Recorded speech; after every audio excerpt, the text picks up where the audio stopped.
Gracias por participar. Buenas tardes, gracias por participar en este webinar organizado por la Federación de Asociaciones Vecinales y Culturales y el Ayuntamiento de Teruel. Un webinar abordando la soledad desde la buena vecindad. Creo que el propio título ya dice o es una declaración de intenciones y un modelo de trabajo. Este webinar queríamos que de alguna manera fuera el 14 de marzo. Y creo que a nadie se le escapa que 14 de marzo son 3 años de la declaración del estado de emergencia. No es casual este día como inicio. Una pandemia que nos hizo poner en marcha como Federación de Asociaciones de Vecinos, a instancias del Ayuntamiento de Teruel, un proyecto, una herramienta para paliar las necesidades vecinales derivadas de ese aislamiento a la gente. Aislados, pero no solos, se llamaba este proyecto que pusimos en marcha. Un proyecto con casi 5.000 actuaciones en la ciudadanía, con casi 300 voluntarios. Las cifras pueden parecer pequeños, pero al que no nos conoce o el que se conecta de fuera de Teruel, tiene que entender que estamos hablando de una ciudad de 36.000 habitantes. Con esta actuación es donde vimos, donde palpamos una realidad social que ya habíamos detectado, pero que no la habíamos visto con la magnitud e intensidad que tenía. Y ya no habíamos previsto la incidencia directa con el volumen de suicidios, ni siquiera habíamos previsto esa relación directa. De ahí nace nuevamente, de la mano del Ayuntamiento de Teruel y la Federación de Asociaciones Vecinales y Culturales, Acompañándote. Un programa de voluntariado contra la soledad no deseada, pero contra la soledad no deseada tanto en personas mayores como en jóvenes. Una experiencia que está siendo muy importante y útil en la ciudad, que está motivando redes de buena vecindad y un alto número de antenas. ¿Qué llamamos aquí antenas? Tenemos 15, 14 antenas.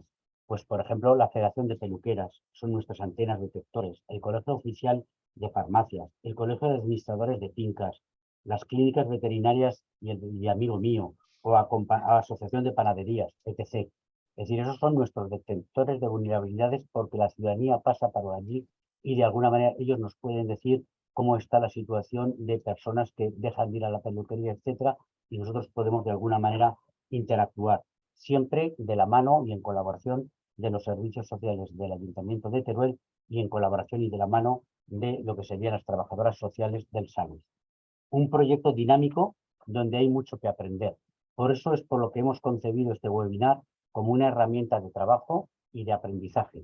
Conocer a 3 personas que trabajan intelectualmente con el tema del acompañamiento o el tema de la soledad no deseada es muy importante. Y el martes que viene, conocer de la mano de nuestro programa lo que serían otras 3 experiencias en otros puntos distintos de la geografía española es importante. Sin nada más que deciros, voy a dar paso a Emma Buch, que es la alcaldesa de Teruel, y después de ella interverá Samantha para presentar lo que serían los 3 ponentes de hoy brevemente. Pues, Emma, tienes la palabra. Pues, buenas tardes a todos. La verdad es que para mí es un inmenso placer estar aquí compartiendo esta pantalla con unos cuantos turolenses, pero también con muchas personas de otros lugares, y que Teruel sea un referente en cuanto al trabajo a la soledad no deseada. Como me bien ha explicado Pepe Polo, presidente de la Federación Aragonesa de Vecinos, es un programa del cual ya habíamos hablado en alguna ocasión antes de la pandemia, pero cuando surge la pandemia, el 14 de marzo, yo hoy tengo sentimientos encontrados, porque la verdad es que todo lo que no dejamos salir en aquellos momentos duros, pues yo creo que tarde o temprano en algún momento aflorará, y eso lo vemos en la sociedad, en la salud mental está pasando ahora. Y en aquel momento, cuando nos dicen que hay que confinarnos, yo lo primero que pienso es en los más vulnerables. ¿Cómo podemos atender desde el ayuntamiento a todas aquellas personas que hasta ese momento habían llevado una vida pues normalizada? Porque quien está institucionalizado, evidentemente, estaba en una residencia, estaban en otros lugares, pero aquellas personas que salían de su casa de forma habitual y que en un momento determinado, sobre todo por ser mayores, tenían que quedarse en casa. Pensando en que ya habíamos hablado en alguna ocasión de un programa de estas características, llamo a la Federación de Vecinos de Teruel, que inmediatamente se pone a disposición, y entre Ayuntamiento y Federación armamos un programa que atendió especialmente a las personas mayores, pero que se fue extendiendo en muy pocos días y acabamos atendiendo desde personas mayores a niños a los que el Ayuntamiento repartió tablet, pero que a través de ese programa de voluntariado pues teníamos profesores que ayudaban. Sobre todo, hay que pensar que los niños que no tenían ordenadores ni tablets es porque sus familias tampoco tenían competencias digitales, y por tanto desde repartir mascarillas y EPIs a llevar comida a la gente mayor, a ayudar a las familias que no tenían competencias digitales, también un equipo de psicólogas, digo psicólogas porque eran todas mujeres, que atendían a las personas que, bueno, pues que lo necesitaban a través de llamadas telefónicas, hacían un seguimiento. Es decir, fue espectacular esos 300 voluntarios que eran de todo tipo. No pensemos solo en llevar comida y medicamentos a la gente más mayor, como digo, abarcaba todos los ámbitos que se pudieran necesitar, y que fue un ejemplo de solidaridad. También tengo que decir con mucho orgullo que Teruel es una ciudad tremendamente solidaria, y lo demostramos en cada una de las acciones que se llevan a cabo, y muchas veces en acciones que son repetidas a lo largo de la geografía nacional me dicen que proporcionalmente Teruel es una ciudad muy solidaria. Por tanto, yo eso lo llevo con mucho orgullo, porque los turolenses somos así. No por casualidad es la ciudad del amor romántico, pero también de todo tipo de amor. Y una vez que concluye o que empezamos a salir ya de la pandemia, del periodo más duro, hacemos la reflexión de que ese programa del que habíamos hablado en alguna ocasión, pero era una idea muy incipiente, tenía ya los mimbres a través tanto de los voluntarios como del programa Aislados pero no solos, llevado a cabo con la Federación y financiado por el Ayuntamiento de Teruel. Teníamos ya los mimbres para armar ese programa. Destaco lo de la financiación porque es muy importante. Es un programa de voluntariado, pero al final tiene que tener una estructura profesionalizada para organizar ese voluntariado y que las cosas salgan bien. Es decir, tenemos que tener ese mix de una estructura que sea capaz de organizar ese voluntariado y después de llevarlo a cabo. Y la verdad es que está teniendo un gran éxito, porque yo misma he tenido la ocasión de compartir momentos con los usuarios y con los voluntarios. Tengo que decir que muchas veces esos voluntarios también de alguna forma, no en todas ocasiones, pero buscan cierta compañía. Lo que pasa es que cuando uno es mayor parece que se apunta al programa de una manera y la gente joven lo hace de otra. Pero en cualquier caso, la corriente de solidaridad es inversa, porque en esta vida cuanto más das, más recibes. Por tanto, todo aquel que colabora de forma voluntaria en el programa Acompañando Teruel da de su tiempo, da de su persona, pero también recibe a cambio pues mucho cariño. Y como muy bien explicaba Pepe, se trata también de tener una colaboración con farmacias, peluquerías, tiendas, que de alguna forma detectan esas personas que están solas, o más que detectar las personas que están solas, detectan también muchas veces si alguien pues tiene comportamientos que no son habituales y deja de ir a las tiendas y está encerrado en su casa, y también pues eso nos permite acceder. Y por supuesto algo muy importante es la colaboración con los servicios sociales, porque este tipo de programas nunca pueden sustituir a los servicios sociales. Los servicios sociales públicos tenemos un catálogo en el Ayuntamiento de Teruel y por tanto tenemos nuestra atención garantizada a través de ese catálogo, pero siempre hay una parte que es más humana, más emocional, donde por muy buenos profesionales que tengamos las administraciones cuesta mucho llegar o no se puede sustituir. Esa parte más humana y más emocional es la que programas como Acompañando Teruel nos ayudan. Y se trata de algo que por desgracia cada vez hay más en nuestra sociedad, que es esa soledad no deseada. Soledad que puede darse en cualquier momento de la vida. Siempre pensamos en los mayores, pero como muy bien saben nuestras profesionales, también la adolescencia es un periodo muy complicado, u otros momentos de la vida donde nos podemos encontrar solos.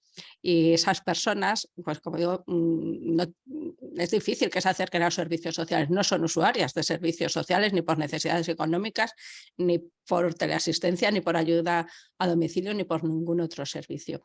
Este tipo de programas ayudan a esas personas a salir de una soledad no deseada. Es un modelo que es fácilmente aplicable en una ciudad de 36.000 habitantes, pero que se puede llevar a cualquier otro municipio, ya sea mucho más pequeño o mucho más grande. Bueno, como digo, este modelo se puede llevar a cualquier otro municipio, pero sobre todo también es posible gracias a los profesionales, en este caso, vuelvo a decir, las profesionales que están detrás y delante de este proyecto y que tiran de este carro, y a los cuales pues yo solo tengo que dar palabras de agradecimiento a Samantha, a Nuria y a alguna más que me dejo que está por aquí, y palabras de agradecimiento pues por cómo desarrollan su labor y por el cariño que le ponen a ello. Por tanto, bueno, pues muchas gracias a todas, y lo que espero también de esta webinar y de la siguiente que habrá es que entre todos, intercambiando experiencias, podamos aprender los unos de los otros. Muchas gracias. Gracias, alcaldesa. Samantha. Bueno, buenas tardes a todos. ¿Se me escucha? Sí, ¿verdad? Vale. En primer lugar, agradecer a todos y a todas vuestra participación, agradecerla desde el equipo de Acompañando Teruel, ya no solo yo, que hoy soy la cara visible, sino de Patricia, Celia y Caterina. Agradecer que participéis en un tema que nos aborda a todos, como es el tema de la soledad no deseada. Por ubicar un poco el motivo de estas jornadas, el programa Acompañando Teruel tiene entre sus objetivos el de sensibilizar y concienciar acerca de la soledad no deseada, y al igual que lo hicimos con el documental de la soledad de los que no existen, que fue muy visible, lo queremos hacer hoy aquí con estas jornadas, donde vamos a poner en la mesa, ¿no?, un tema y donde todos vamos a poder conocer y compartir y hablar sobre este tema.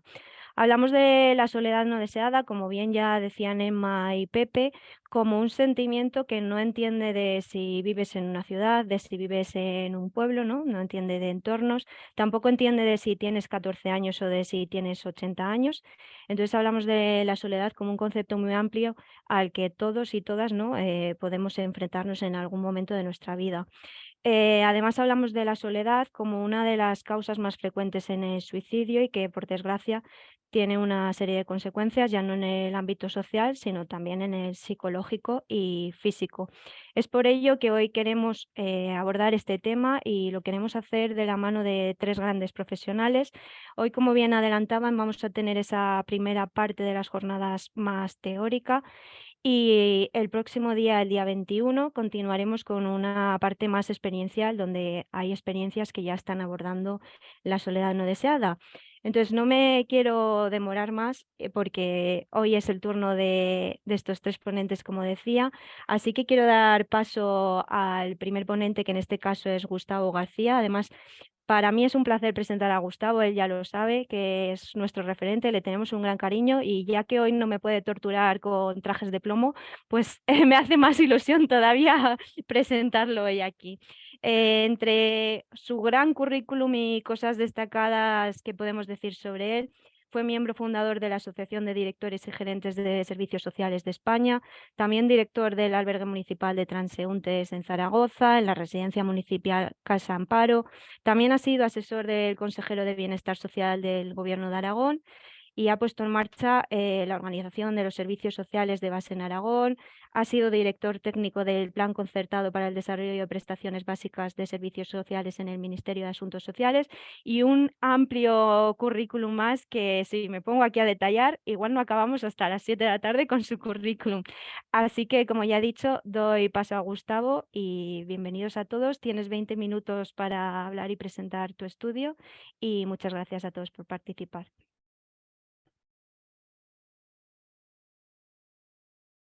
Bueno, pues muchas gracias, Samantha, gracias, Pepe, gracias, Emma. Sabéis que soy un admirador de vuestro proyecto, he tenido el privilegio de compartirlo casi desde el principio, y sobre todo nada más destacar dos cosas de lo que, por qué me parece que sois admirables. Primero, porque es un proyecto que nace de la vecindad. Yo no entiendo una lucha eficaz contra la soledad si no nace del propio tejido social, nace del tejido vecinal. Y luego habéis tenido la suerte y el acierto, en este caso el ayuntamiento, de tener el apoyo institucional. Sin apoyo institucional también sería muy difícil conseguir los objetivos. La complementariedad entre ese impulso vecinal, que es quien lanza esa chispa, ¿no?, y ese apoyo de las instituciones, yo creo que es lo que está garantizando, ha garantizado el éxito del proyecto y lo seguirá garantizando en el futuro, estoy seguro, y sois esa referencia que a mí me gusta siempre comentar cuando hablo de cómo se puede abordar estos temas. Y sin más, voy a entrar en un tema que es bonito, me hace ilusión. Ya es hora de que me pongáis a hablar de temas interesantes como son los bares, ¿verdad, Lucía? Algunos es que es un tema que llevamos en lo vocacional. Bien, pues vamos a hablar de bares. Voy a poner la presentación a ver si hay suerte y la pantalla compartida funciona. Ahí estamos. ¿Está funcionando, Samantha? ¿Lo veis bien? Sí, bueno, no te digo bien. Sí, sí, funciona, lo vemos Sí, todo, perfecto. Sí, lo que yo no sé si ahí estamos. Sí, no, yo quería llevarla para atrás, pero no hay manera. Ahí estamos, ahí. Vale. Bueno, pues voy a entrar en el tema, voy a ajustarme a los 20 minutos. Bueno, lo primero, quizás os llame la atención que una entidad como la Asociación de Directoras y Gerentes de Servicios Sociales abordemos un tema como este. Puede parecer incluso algo, pues no sé, frívolo, ¿no? La verdad es que no es nuevo, ¿eh? Cuando estábamos poniendo en marcha los servicios sociales de base en Aragón, que fueron de los primeros de España, y recuerdo las zonas del Sobrarbe en este caso, y también alguna zona muy rural de Teruel, nosotros planteábamos en el gobierno de Aragón, desde la Consejería de Acción Social entonces, planteábamos la importancia de los bares, que era como un auténtico servicio público, lo considerábamos. De hecho, decíamos que en vez de apostar en pequeñas localidades de esas zonas, recuerdo muy bien esas zonas del Sobrarbe, en vez de hacer centros sociales, era más útil apoyar el bar que existía para que fuera ese lugar de encuentro, de relación vecinal, más allá de un servicio hostelero, ¿no? Entonces ya desde entonces, fijaros, desde principios de los años 80. Luego más adelante, ya en los años 90 y en los años 2000, desde la asociación y desde los colegios profesionales de trabajo social, desde el Consejo General, llegamos a un convenio con el Colegio de Físicos, fijaros, para colaborar en materia urbanística, en el tema de los congresos nacionales de medio ambiente, y lideramos un grupo que era la ciudad socialmente sostenible. Desde el urbanismo analizábamos la importancia del comercio de proximidad en las ciudades y pueblos socialmente sostenibles, y decíamos que uno de esos comercios esenciales eran los bares, que tenían características especiales, ¿no? Y sobre todo en zonas rurales. Es decir, que ya es un tema que nos viene de lejos. Tuvimos después la suerte de contar con la colaboración de la Confederación de Empresarios de Hostelería de España para llevar a cabo un estudio que nosotros no teníamos medios para realizarlo, ya con rigor, de alguna manera metodológico, rigor científico. Hicimos claro, porque hablar de este tema, si no lo fundamentas con unos datos, con una investigación seria, bien realizada, pues eso puede dar la sensación de que estamos hablando de algo frívolo, y no es eso, aunque sea un tema que es eso animoso, pero no es un tema que queramos tratar con frivolidad.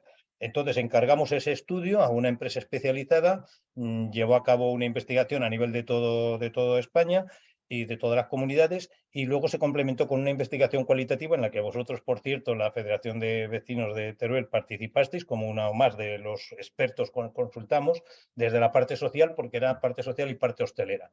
Bien, en este estudio lo primero que hicimos fue constatar esto, que España es un país de bares. Pero esto con datos, es decir, constatamos que casi 9, el 85% largo de las personas usuarias de servicios de la hostelería, que somos prácticamente todos y todas, no los usaban solo como un servicio más, sino que tenían establecimientos hosteleros de referencia. Es decir, lugares, bares, establecimientos hosteleros que eran parte de su día a día o que tenían significado en su día a día, que no eran un lugar de paso, que era un lugar donde te conocen, donde frecuentas, donde tienes relaciones sociales, vecinales, de trabajo, de lo que sea. Esa fue la primera constatación, que el 85,5% tenían lugares de referencia.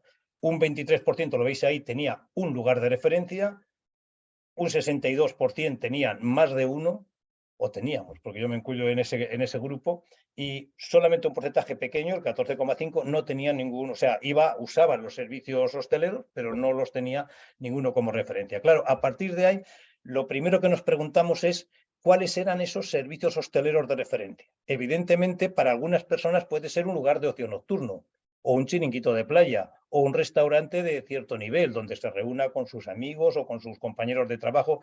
Para la inmensa mayoría de las personas, los establecimientos hosteleros que reflejaban ese espacio de relación, de proximidad, de convivencia, de vida cotidiana, son los bares más tradicionales. El bar-restaurante, el bar-cafetería, el bar-terraza y el bar de tapas. Los veis ahí.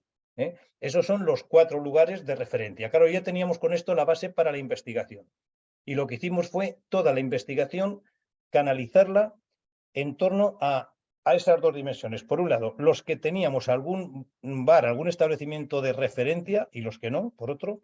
Y la otra dimensión, ¿cuáles son esos establecimientos de referencia? Que son los bares tradicionales, con lo cual ya desechábamos otro tipo de establecimientos. Nuestro estudio se centra en esos bares, en los que se centra o donde se articulan las relaciones vecinales o sociales de convivencia. La primera cuestión destacable que nos encontramos en el estudio es constatar que las personas que tienen o que tenemos algún establecimiento hostelero de referencia, algún bar de referencia, tenemos estadísticamente dos características que nos diferencian de quienes no la tienen. Es decir, una mayor satisfacción vital y una mayor confianza vecinal.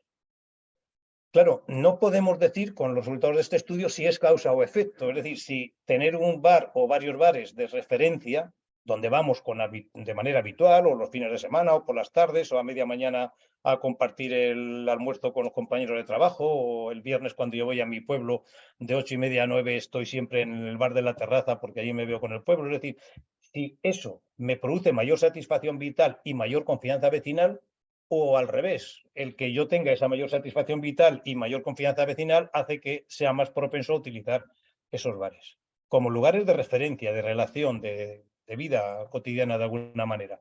Pero lo cierto es que contribuyen. Yo estoy convencido de que existe esa relación, esa simbiosis entre tener un establecimiento hostelero de referencia, un bar de referencia, con mayor satisfacción vital y mayor confianza. Vamos los que tenemos esas características, pero al mismo tiempo eso refuerza ambas. Solamente con esto ya podemos pensar la importancia que tienen los bares en la cultura española, en todos los territorios, en relación con la vida de las personas. Es decir, nos hace vivir más felices, dicho así de manera resumida, y tener mayor propensión a colaborar, a participar socialmente. Ya veis que tienen ya con esto un impacto importante en lo que estamos hablando, que es lo específico que estamos hablando, que es la soledad.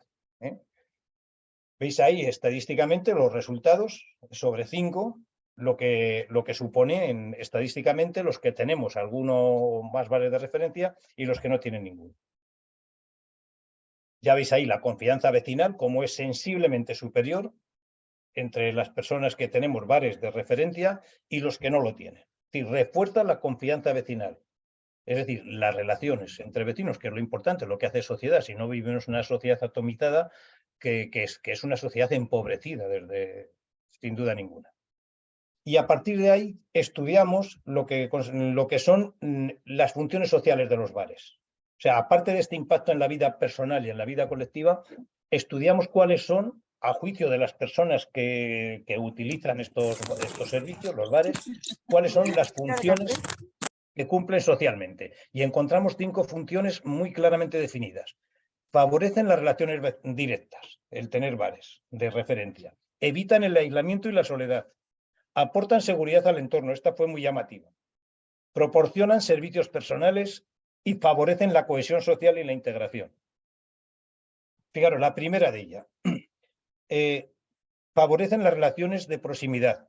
Es muy importante porque vivimos en una sociedad donde la era de la comunicación se dice, y sin embargo, en la era de la comunicación es cuando más sentimos el aislamiento, la soledad, porque sustituyen a veces, no siempre, pero sustituyen a veces las relaciones mediatizadas, sustituyen las relaciones cara a cara, las relaciones personales.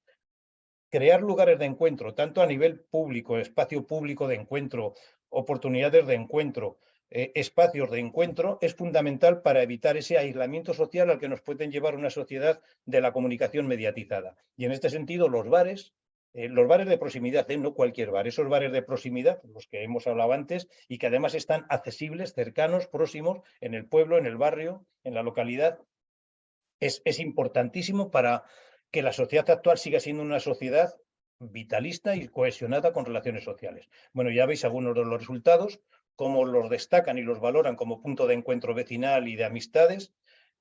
Destaca mucho que las personas en nuestra cultura destacan el que los bares se utilizan cada vez más para compartir con otras personas eventos deportivos, para ver fútbol y no fútbol, y que sobre todo favorecen y generan vida vecinal.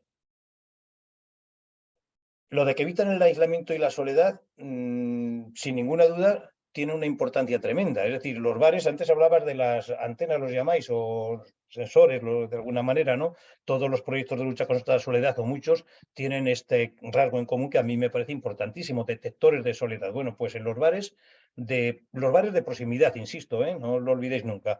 Un bar de pueblo, un bar de barrio, el bar de la esquina, que decía Sabina, que no te quiten el bar de la esquina, son lugares donde se detectan las situaciones de soledad y donde se pueden evitar las sensaciones de soledad, donde muchas personas que de otra manera estarían solas encuentran oportunidades, espacios y sobre todo oportunidades de relación y de convivencia. Lo de que aportan seguridad, os decía antes que fue muy llamativo, llamó mucho la atención que una de las conclusiones del estudio es que aportan seguridad. Ya lo creo que lo aportan. Si tú llegas a un pueblo en invierno a las 8:30 de la tarde, a las 9, que ya es de noche, está aquello solo y de repente ves las luces de un bar y que hay alguien en el bar, es que, bueno, eso te da una sensación de seguridad. Y lo mismo pasa en una calle de una ciudad. Una calle desierta sin bares es un problema. De hecho, en Zaragoza estudiamos en el mapa de riesgos de la ciudad de Zaragoza algunas zonas que tradicionalmente eran de día zonas muy normalizadas. Pensad los que conocéis Zaragoza en la Plaza de los Sitios, por ejemplo, y de noche, cuando desaparecía toda la actividad institucional, el museo, lo del cuartel ese del ejército, lo de los edificios oficiales, por la noche siempre era un espacio de vida marginal, de toda la vida, hasta que empezaron a haber bares en los alrededores. En cuanto empezaron a haber bares, esa zona está totalmente normalizada y puedes pasear de día a de noche y es una zona de convivencia vecinal absolutamente normalizada. Mirad, a raíz del estudio, un medio, en este caso de Segovia, el Adelantado de Segovia, uno de los artículos que dedicó al estudio, comenzaba diciendo, la semana pasada en tal localidad, citaba un pequeño pueblo, a las 8:30 de la tarde se declaró un incendio en una vivienda. Por suerte, estaba el bar abierto, se dieron cuenta los usuarios, los que estaban allí en el bar, y corrieron a apagar el incendio. Cuando llegaron los bomberos, les felicitaron por la actuación. Y el dueño de la casa les invitó a todos a ir al bar y les invitó a una ronda porque le habían apagado el incendio. Si no está el bar abierto, esa casa arde y no se entera nadie, o arde la casa de al lado también. Es decir, claro que aportan seguridad al entorno. A veces se habla de la hostelería y de los bares. Claro, en las zonas donde están saturadas de bares puede ser un problema incluso de inseguridad, pero el bar ese de proximidad, el bar de barrio, el bar de pueblo, el bar de la esquina, aportan mucha seguridad al entorno. De hecho, los itinerarios seguros que se trabajan en algunas ciudades y pueblos para niños, niñas, para ir al colegio, para mujeres o para...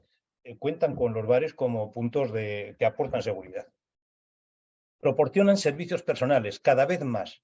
Están cubriendo muchas necesidades de personas que van a ellos a comer. Incluso, fijaros, hay quien los prefiere a ir a un centro social o a un comedor social del mayor o lo que sea. Prefieren, les parece más normalizado, menos, no sé, menos estigmatizante. Muchas personas tienen esa mentalidad todavía y prefieren ir a los bares. En los bares te guardan las llaves de casa el que no vive en el pueblo o de la persona mayor que vive sola. Es decir, se están proporcionando muchísimos servicios desde los bares. De hecho, la experiencia vuestra en Teruel y en otras provincias como en Soria de los centros multiservicios es una prolongación de la función tradicional de un bar que presta otros servicios necesarios para un pueblo y que ya no existen esos servicios de comercio o de otro tipo.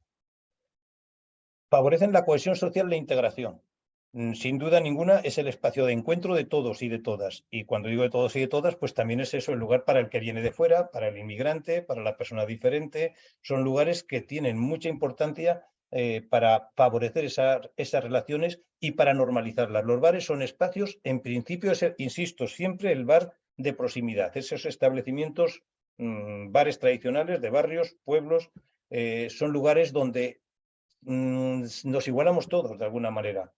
Y esa igualdad es lo que facilita que el recién llegado, el diferente, también pueda ahí compartir y tener ese marco de relaciones que en otros contextos a lo mejor no lo tendría.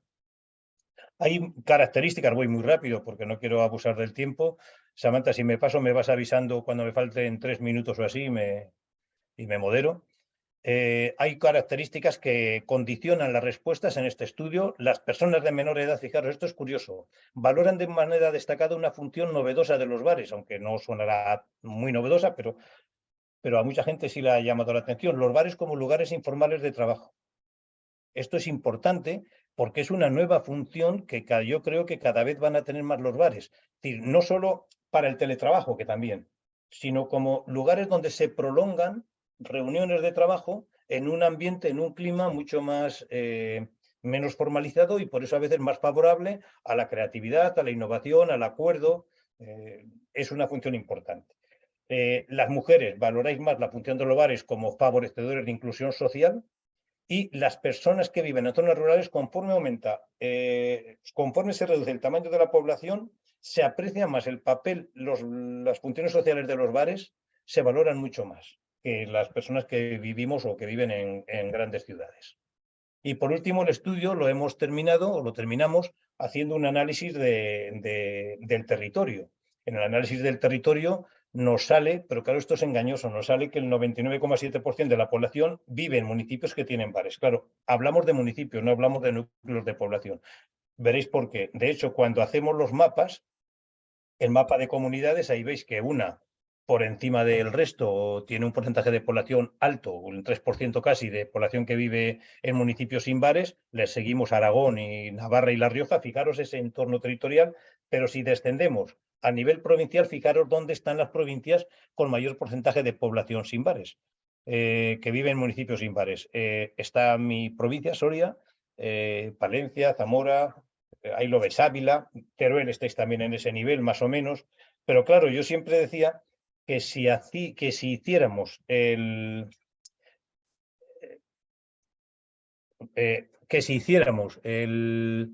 mapa de la España que sí que tiene bares, encontraríamos algo parecido.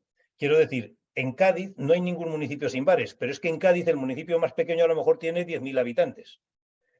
En Galicia no hay ningún municipio sin bares en todo Galicia, pero es que Galicia tampoco hay municipios sin bares, pero hay municipios que tienen muchas aldeas y posiblemente hay aldeas de 150 habitantes en Galicia, no hemos llegado a ese nivel de análisis, que no tengan bar. Sin embargo, en Teruel, en Soria, tenemos municipios de 70 habitantes que tienen un bar glorioso, vamos, que está funcionando muy bien y que es un centro de relación vecinal. De hecho, una de las partes más duras del estudio y por otra parte más interesantes fue que visitamos más de 3.000 municipios uno a uno en Google. Claro, ojalá hubiéramos ido bar a bar ahora, luego no sé cómo hubiera terminado la ronda, pero entramos uno a uno a más de 3.000 municipios y visitando los bares por Google, pero visitábamos su ubicación, veíamos sus fotos y veíamos sus reseñas. Claro, no es lo mismo. Imaginaros un municipio, y estoy pensando en uno de 500, 600 habitantes de Granada, que tiene un bar muy majo en la carretera, de la antigua carretera que iba por la costa. Ahora han hecho una autovía que va por el interior. El pueblo, lo que es pueblo, está a 5 kilómetros de la costa. Entonces, en ese municipio oficialmente había un bar, pero ese bar no era un bar de proximidad. Era un bar bueno para el que vamos por la carretera antigua y paramos a tomar algo. Es un bar muy majo, yo lo conozco, pero no era un bar de proximidad para los vecinos del pueblo. ¿Entendéis? Entonces, hemos visitado más de 3.000 municipios. Vamos, yo ahora voy de viaje por zonas de Burgos y paso en Monsegué de la Emparedada. Digo, mira, el mesón de la cantina de la estación. O sea, es que ya casi los tengo en la cabeza todos.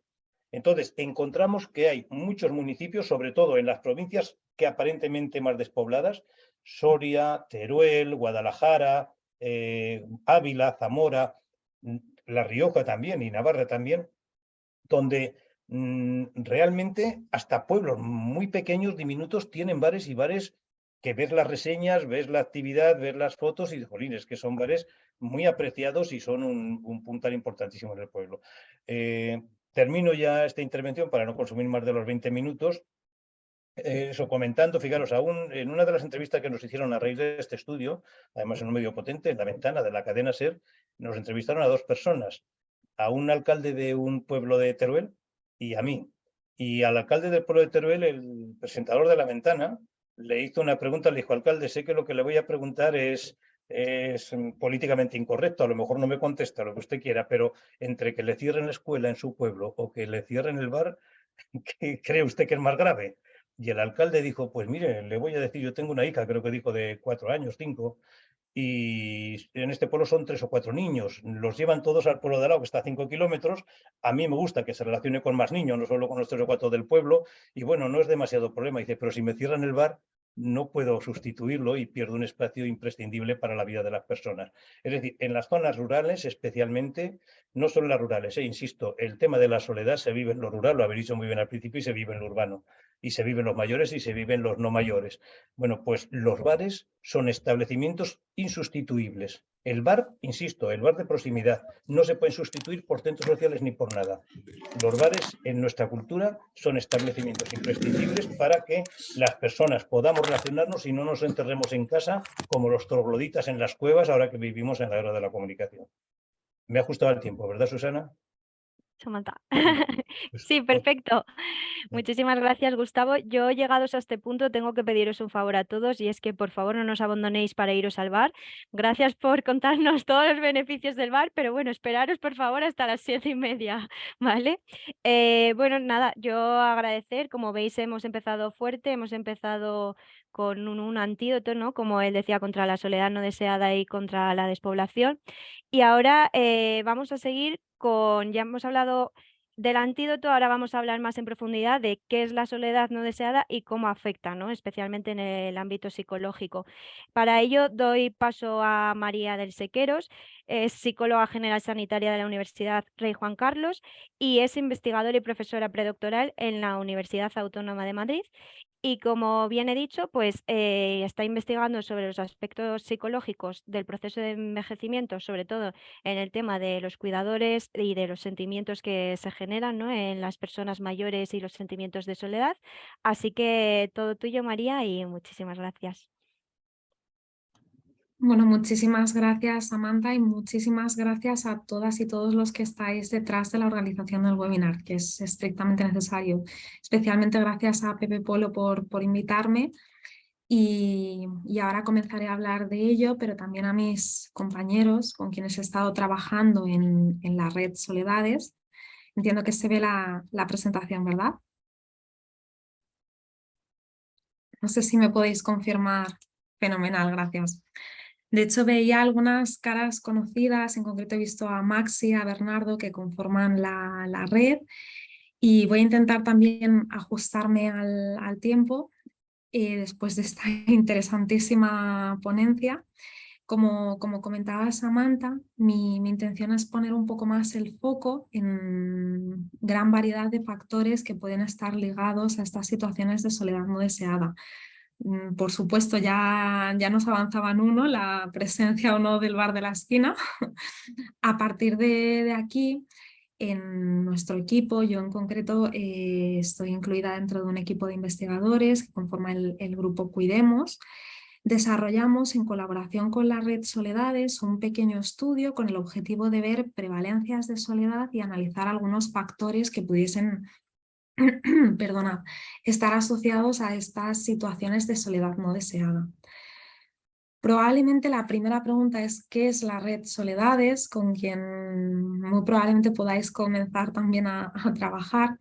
En concreto, esta red es una unión de organizaciones que deciden colaborar y coordinarse para luchar contra las soledades no elegidas, contra los aislamientos no deseados, intentando mejorar la calidad de vida de las personas que las sufren e intentando llegar cada día a más de ellas.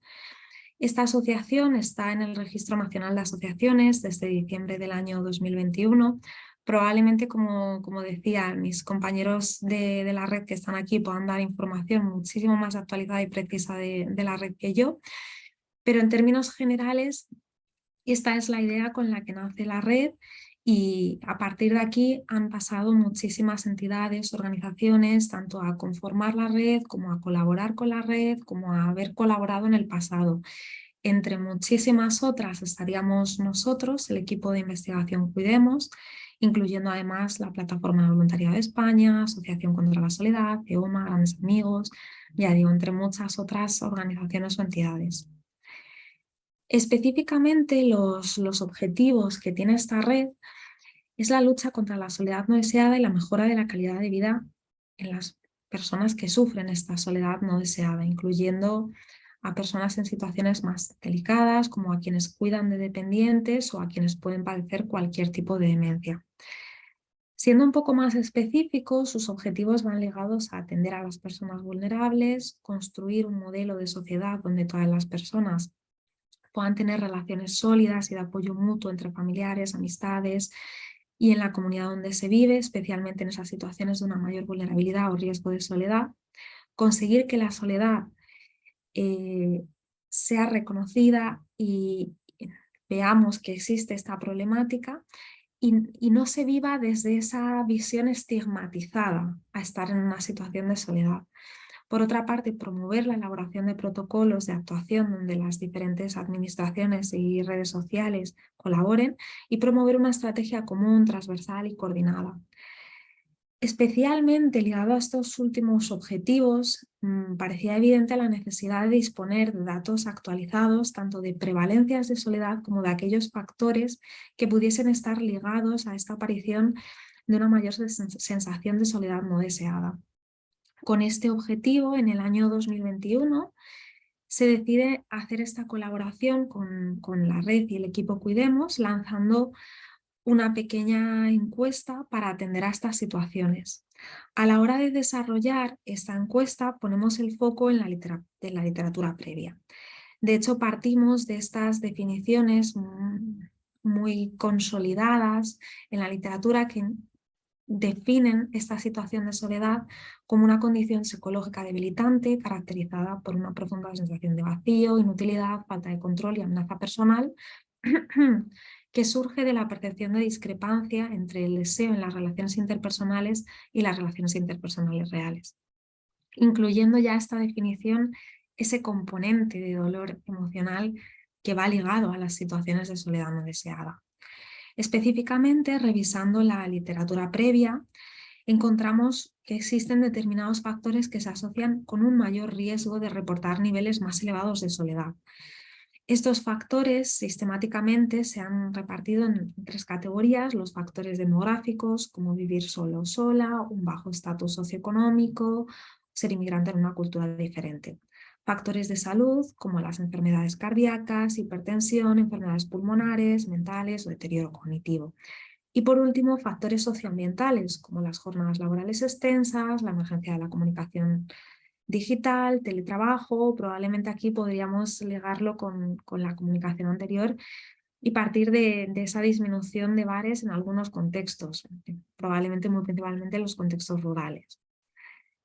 A partir de aquí, lanzamos esta pequeña encuesta desde mayo del 2021, es decir, de manera posterior a la situación que vivimos con la pandemia.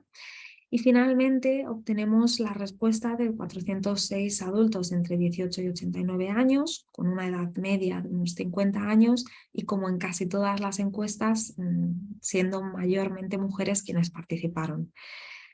Bueno, como veréis, este estudio se desarrolla con unos recursos limitados y por tanto no se accede a un tamaño muestral muy amplio, y lo destacaré a lo largo de estos minutos varias veces, pues no nos permiten llegar a unas conclusiones demasiado sólidas. Sin embargo, lo que sí vemos es que los resultados son consistentes con los que se han encontrado en otros estudios y que además nos permiten hacer este primer dibujo preliminar de prevalencias y factores asociados. En concreto, esta primera gráfica que aparece en la diapositiva muestra la respuesta que estas personas dieron al ítem "me siento solo o sola". Como veis también en la tabla, únicamente un 33% de las personas encuestadas referían no sentir nunca soledad no deseada. Por tanto, más del 65% de las personas que respondieron a esta encuesta ya referían encontrarse, al menos raramente, en una situación de soledad no deseada. Si tomamos en cuenta que esta encuesta se realizó mediante un muestreo de conveniencia, es decir, se lanzó este enlace a la gente de nuestro entorno, se lanzó a partir de las entidades que conformaban la red y decidieron participar en el estudio. Por tanto, todas las personas a las que les llegó este enlace parten de una base de estar al menos mínimamente conectadas para que este enlace les llegue, tener acceso a nuevas tecnologías, al menos tener unos conocimientos de uso de estas aplicaciones digitales. Los rellenamos con la plataforma Qualtrics. Es decir, parece una muestra con unas características ya más depuradas, y aún así encontramos un porcentaje elevadísimo de soledad no deseada. Veis a continuación en el gráfico estos mismos datos, pero segmentando la muestra a los participantes en mujeres y en hombres. Como en la mayor parte de los estudios previos, las mujeres reportan una mayor soledad que los hombres, en concreto solo un 24%, casi un 28% de las mujeres reportan no sentir soledad, frente a un 46% de los hombres. Si bien es cierto que aquí podríamos abrir el debate a la expresión emocional, el etiquetado, pero la realidad es que en las encuestas, al menos en el autoinforme, en aquello que reportan, lo que encontramos es que las mujeres tienden a reportar una mayor soledad. Veis a continuación estos mismos datos, pero en este caso segmentando la muestra en grupos de edad. Inicialmente el grupo de 18 a 30 años, 31 a 45, 46 a 60, 61 a 75 y 76 a 89 años. De entrada aquí, incluso partiendo de la gráfica, es evidente cómo esa columna verde que implica la respuesta nunca me siento solo, crece a medida que aumenta la edad, o al menos a medida que aumentan estos grupos segmentados de edad. Del mismo modo, los porcentajes, especialmente si aunamos el porcentaje de con frecuencia y a menudo reportar este sentimiento de soledad, disminuye a medida que aumenta la edad. Nos encontramos, por tanto, que aquellos que reportan una menor soledad no deseada son las personas mayores. Bueno, al final de la presentación retomaré esto y probablemente entiendo que en la siguiente ponencia es un tema que se tratará en profundidad, pero si bien es cierto que durante la situación que pasamos con la pandemia, aquellos que tuvieron unas restricciones mayores a la movilidad, bien sea por recomendaciones, etcétera, etcétera, fueron las personas mayores, es quienes pasado este periodo han reportado una menor soledad. Quizá esto debería darnos también una información muy valiosa a la hora de realizar estrategias contra la soledad no deseada. Veis en esta gráfica estos mismos datos, en este caso segmentando la muestra en aquellas personas que reportaron vivir en un contexto rural y aquellas que reportaron vivir en un contexto urbano. Aquí es un poco más complicado ver las diferencias, si bien quienes viven en un contexto rural reportaron en mayor medida no sentir nunca soledad, parecen porcentajes ya muy cercanos, especialmente cuando tomamos de forma conjunta el porcentaje de personas que responden nunca y raramente en el entorno rural y en el entorno urbano. En este caso analizamos estos mismos datos segmentando la muestra en quienes viven solos y quienes no viven solos. Tal y como era previsible, lo que encontramos es que aquellas personas que viven solas reportan no sentir nunca soledad en un 36% y aquellas personas que sí viven solas, perdonad, aquellas personas que no viven solas reportan nunca sentir soledad en un 36% frente a aquellas personas que sí viven solas en las que ese porcentaje de nunca aparece tan solo en un 18%. Sucede lo mismo si aunamos los porcentajes de respuesta de con frecuencia y a menudo.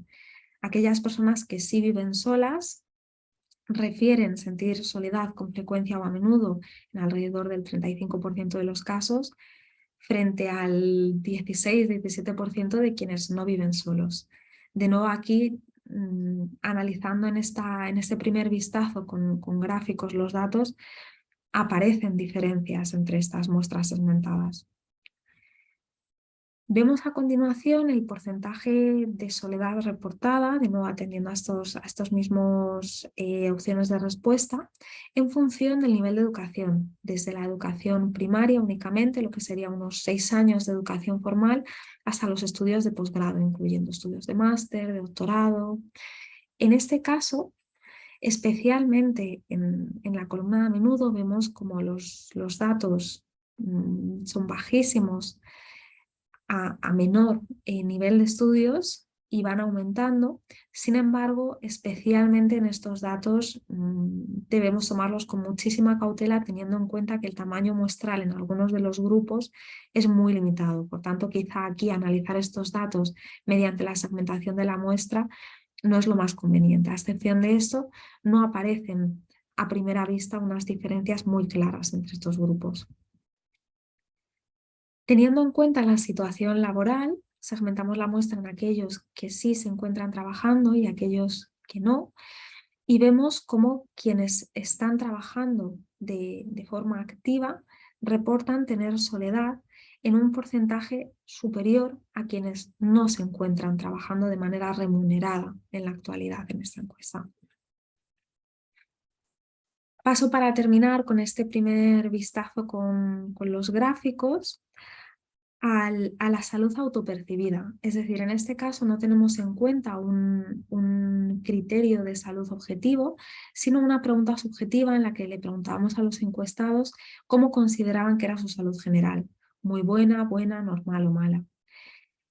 En estas gráficas, casi en el primer vistazo, parece evidente cómo aumenta el grado en el que reportan soledad aquellas personas que reportan una peor salud autopercibida.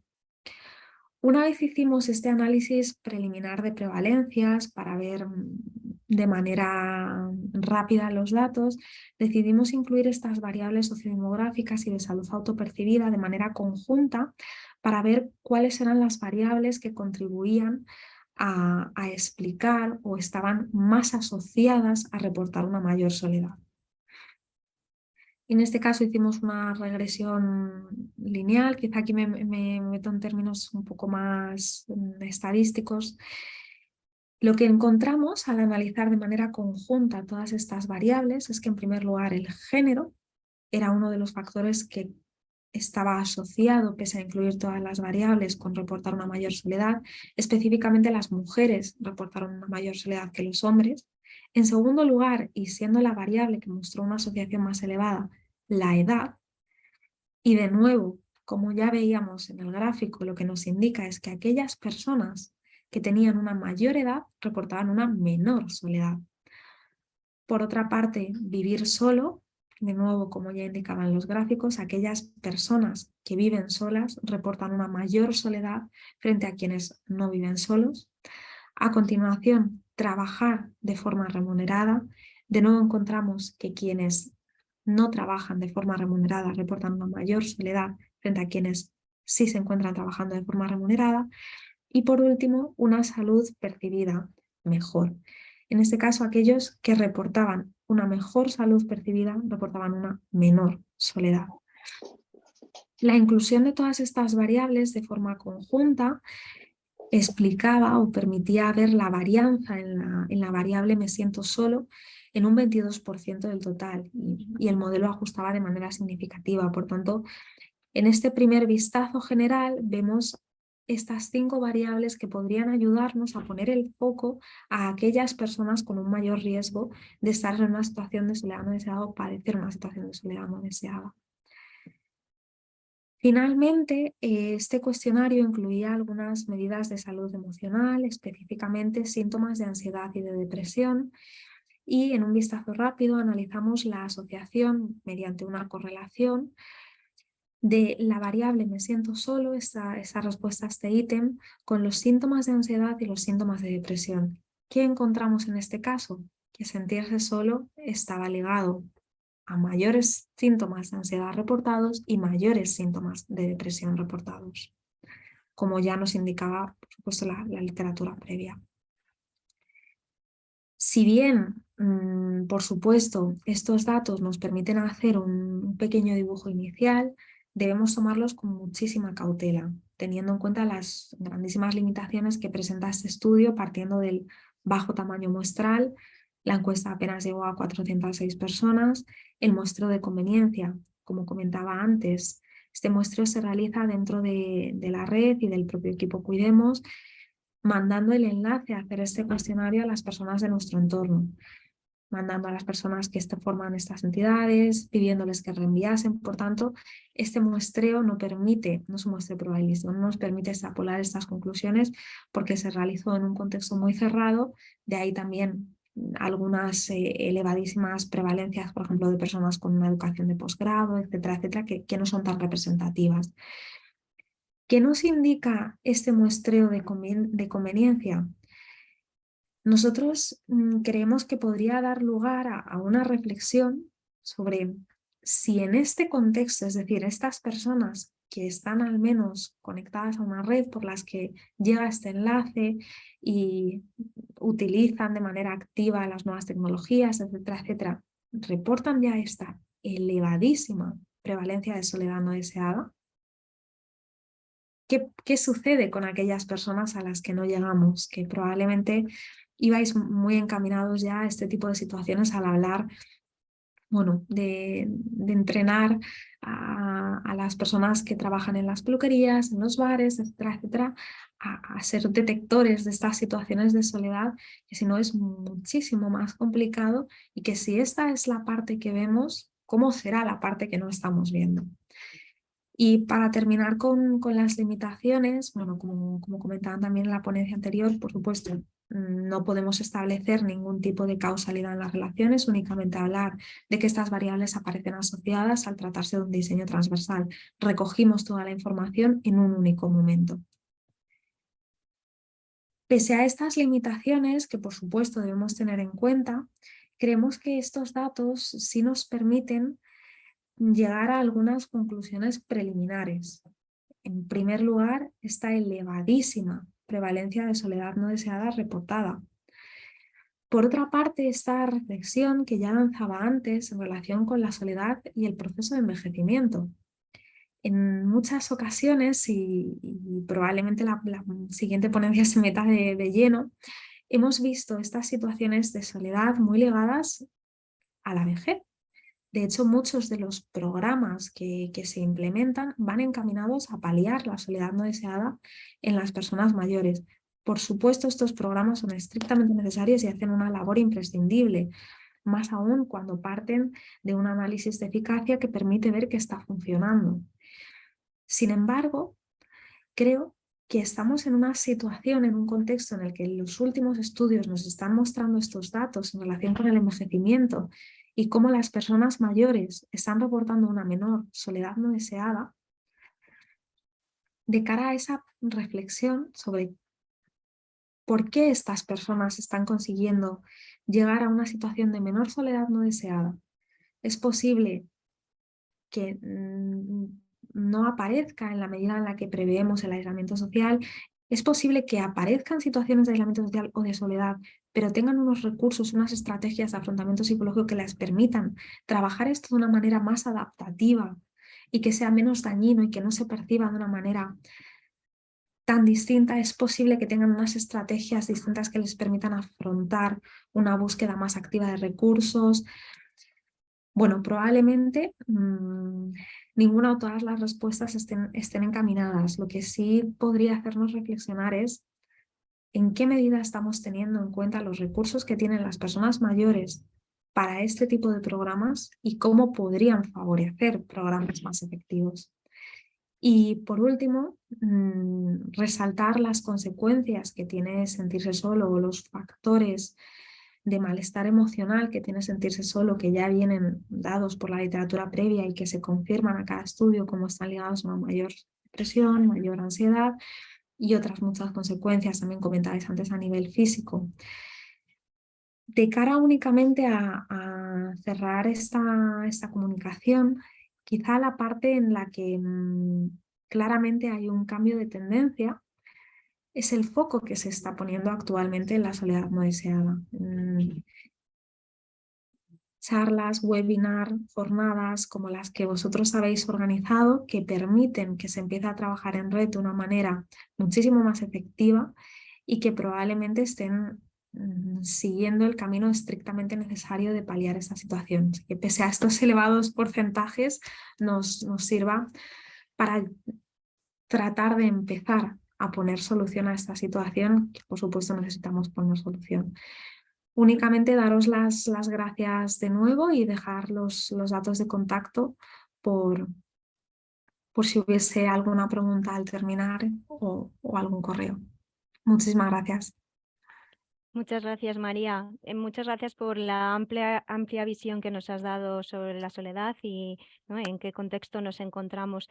Estamos totalmente de acuerdo en que los últimos estudios apuntan a que hay un mayor porcentaje de soledad en personas jóvenes. Somos conscientes de ello y estamos intentando trabajar en cómo abordarlo.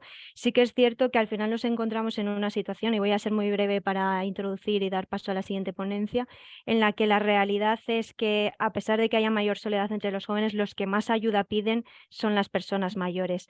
Esto no descarta que la soledad se sienta en personas jóvenes, y de hecho nosotras hemos sido conscientes, ya que el 60% del voluntariado que nosotras tenemos tenían sentimiento de soledad. Pero bueno, para que veáis que también se aborda, ¿no? Aunque no de una manera directa, se puede abordar haciendo voluntariado, ¿no? Y reducir ese sentimiento de soledad en personas más jóvenes.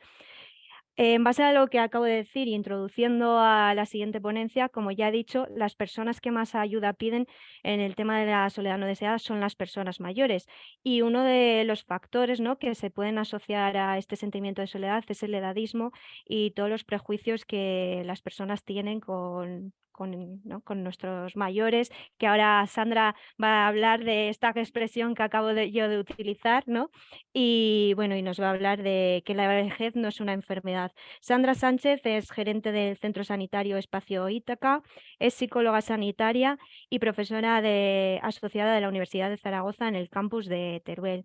También es experta, como ya he dicho, en el trabajo en población en etapa de envejecimiento. Y pues te doy paso, Sandra, cuéntanos un poquito más.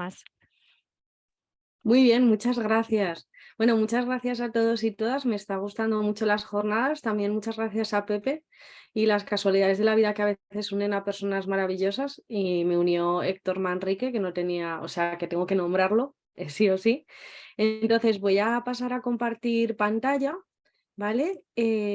A ver si se ve bien y demás. Vale, a ver, aquí está. Bueno, una primera intervención que me gustaría decir sería la diferencia entre me siento solo y estoy solo. Ahí yo sí que quiero hacer una reivindicación a la población mayor, a la población en envejecimiento, porque ya no es sentirse solo, es que están solos.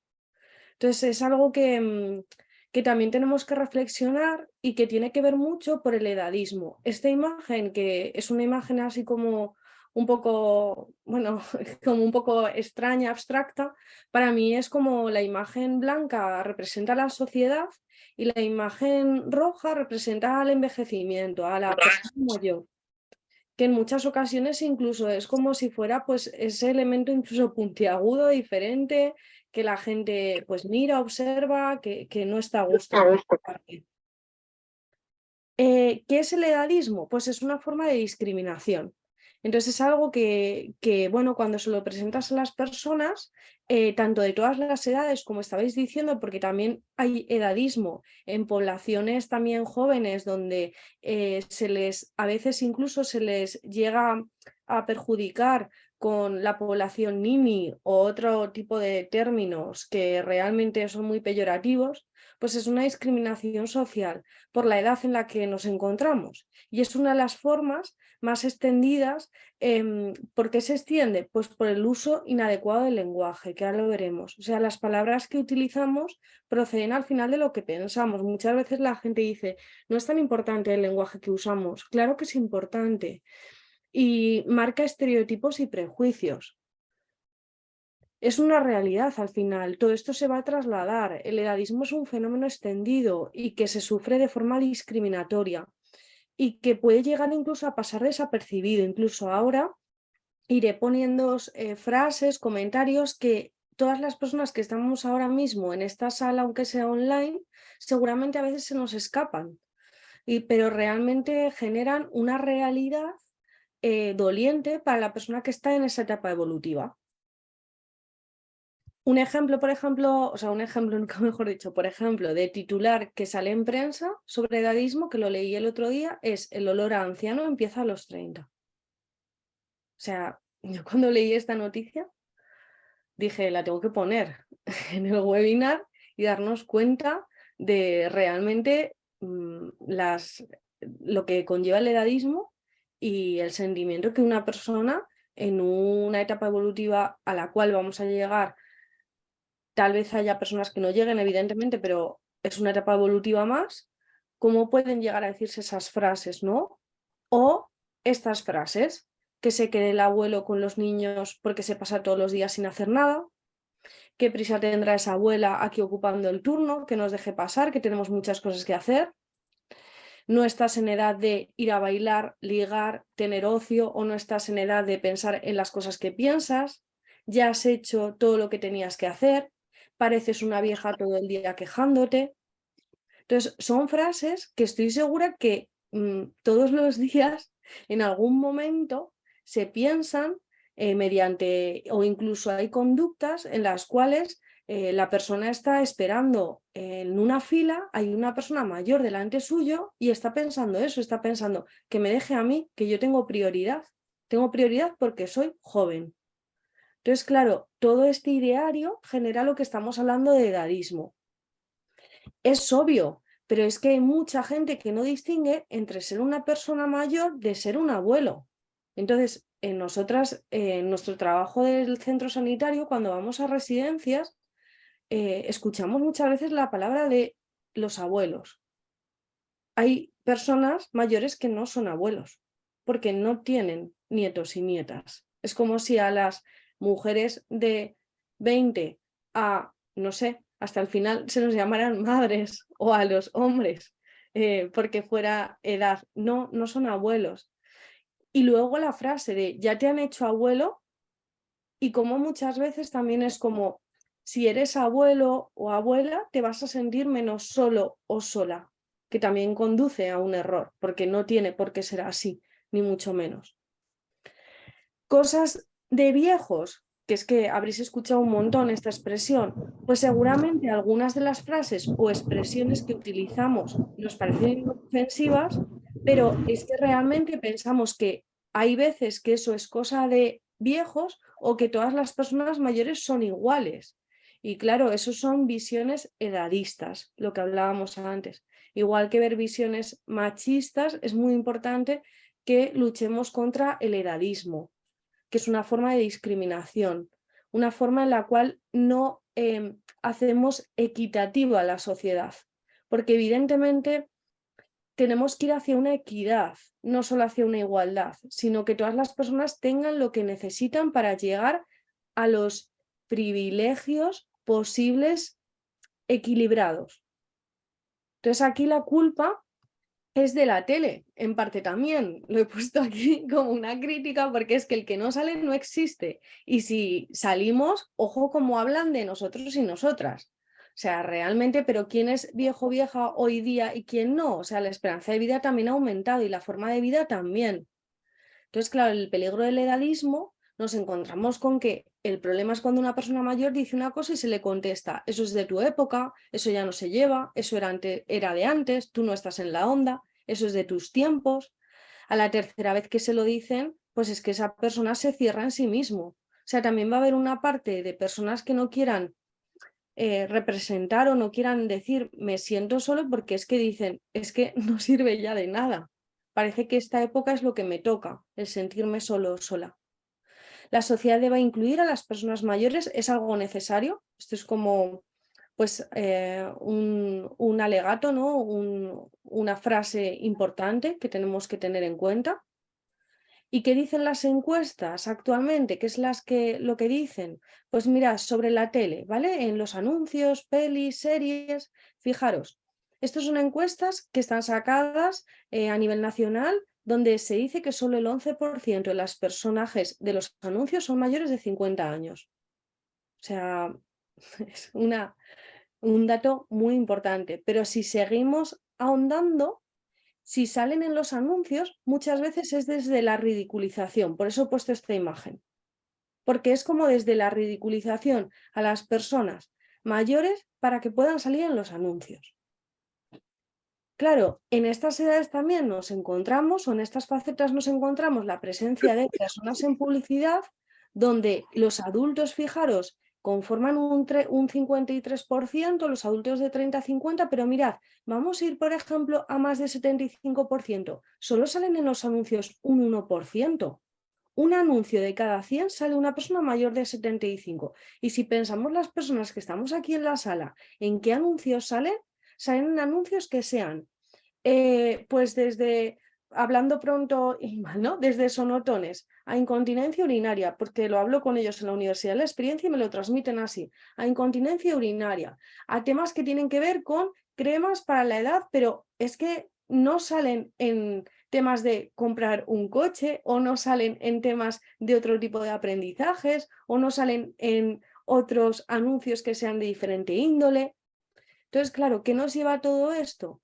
Pues nos lleva a lo que vemos también en la siguiente gráfica del total en España por franjas de edad. O sea, ¿cómo puede ser si es que tenemos un 9% salgan tampoco en la tele?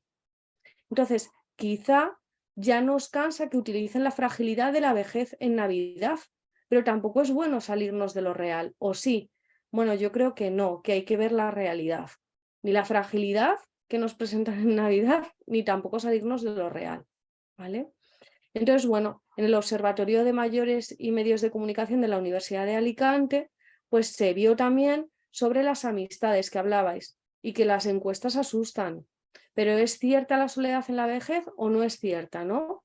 Pues fijaros, los mayores de 50 años no tienen amigos en las encuestas que salían. Ya no estamos hablando solo de me siento solo o estoy solo, es que ya es tengo amigos.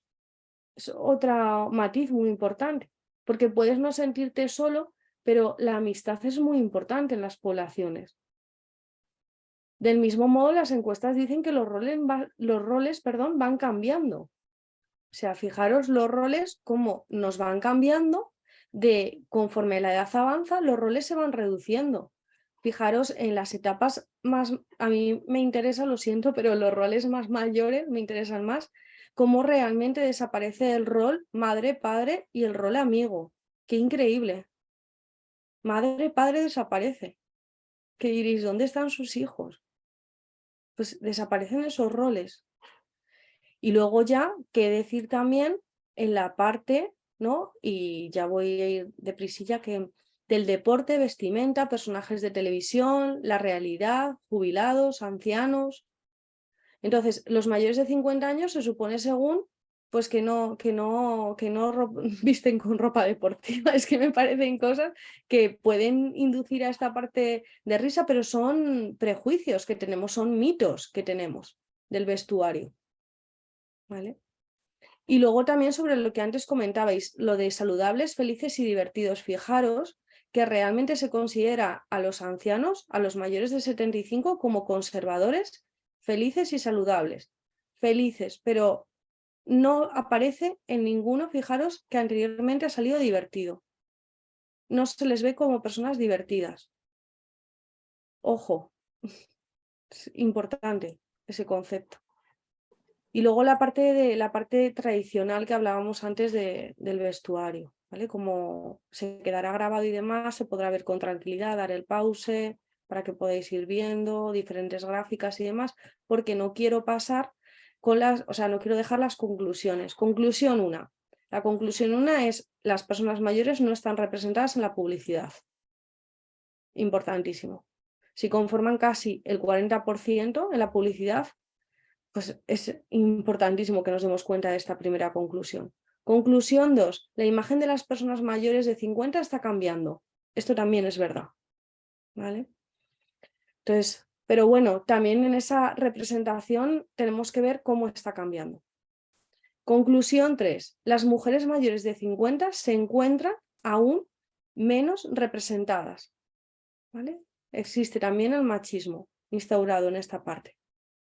Y ya para acabar, cosas importantes tengas la edad que tengas, el autocuidado, fundamental, que habéis hablado y que yo desde aquí, si nos ven la población, estoy segura, mayor el autocuidado, comer sano, moverse, dormir bien, relacionarse, lo que siempre nos dicen, vaya, pero ¿en qué momento, y ya con esto voy acabando, se deja de hablar de algo tan importante como es la sexualidad? Lo siento, pero tenía que meter este tema. En la Universidad de la Experiencia se habla mucho de este tema. ¿Cuándo dejan de ser seres sexuales? ¿Y por qué? ¿Y por qué esos mitos tan feos como que sean viejos verdes? Entonces, claro, aquí os he puesto unas imágenes que me parecen preciosas, porque la sexualidad existe. La sexualidad existe y también tenemos que ampliar incluso al ámbito residencial. porque la sexualidad existe también en orientaciones afectivo-sexuales diversas. Y cuando nos planteamos a lo mejor preguntar a una persona mayor, una mujer, y le preguntamos sobre su marido, ¿por qué no pensamos que esa mujer podría ser que tuviera una mujer? Esto en la población mayor no pensamos en esto. Entonces, parece que lo atractivo lo asociemos a la juventud y parece que ellos se queden fuera. Entonces, bueno, aquí esta imagen final y luego para acabar la frase que creo que leeríais el otro día, pues aquí el enlace, la reivindicación de Maruja Torres, que no sé si lo leísteis, dijo, no sé si puedo decir un taco, bueno, pero lo dijo y me encantó y dijo, los mayores de ahora somos la hostia. Y me gustó mucho, porque salió y hizo una reivindicación de que las personas mayores no dejamos de ser los que hemos sido durante toda nuestra etapa. Lo único que viene el envejecimiento. Y nos convertimos, nos vamos cambiando pues diferentes, bueno, ideas o diferentes cuestiones, pero somos los que éramos. La esencia no ha cambiado. Y entonces decía esa frase tan potente y os invito también a que veáis su entrevista, que fue preciosa. Y ya, pues me callo. Muchísimas gracias, Sandra. La verdad es que, bueno, ha sido una jornada muy interesante, ¿no? Y creo que ahora comentaréis el resto y podéis lanzar vuestras preguntas a los tres ponentes. Pero bueno, al final lo interesante ha sido también que hemos tratado, ¿no? Desde el ámbito rural, los bares en el ámbito rural y cómo se aborda la soledad. Y luego ha habido esas dos ponencias, ¿no? Tan paralelas, pero a la vez tan bonitas y que nos han aportado tantos datos de la soledad en los jóvenes y de los prejuicios en los mayores, ¿no? Entonces hemos abordado un poco todos los ciclos vitales y yo creo que esto puede ser muy interesante para la mayoría. Así que si alguien tiene alguna pregunta para alguno de los ponentes, es el momento. Yo creo que aprovechar para preguntar porque tenemos aquí a tres grandes ponentes que seguro que os responden maravillosamente. Podéis activaros los micros si alguien quiere preguntar. Si os da vergüenza lo podéis escribir por chat y lo leo yo. Y venga, damos unos minutillos a ver si alguien se anima.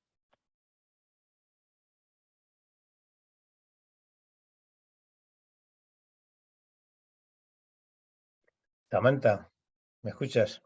¿Me escucháis? Mira, Te estabais escuchamos. hablando de los estereotipos. Bueno, todo esto en uno de los cursos que hacemos de empatía.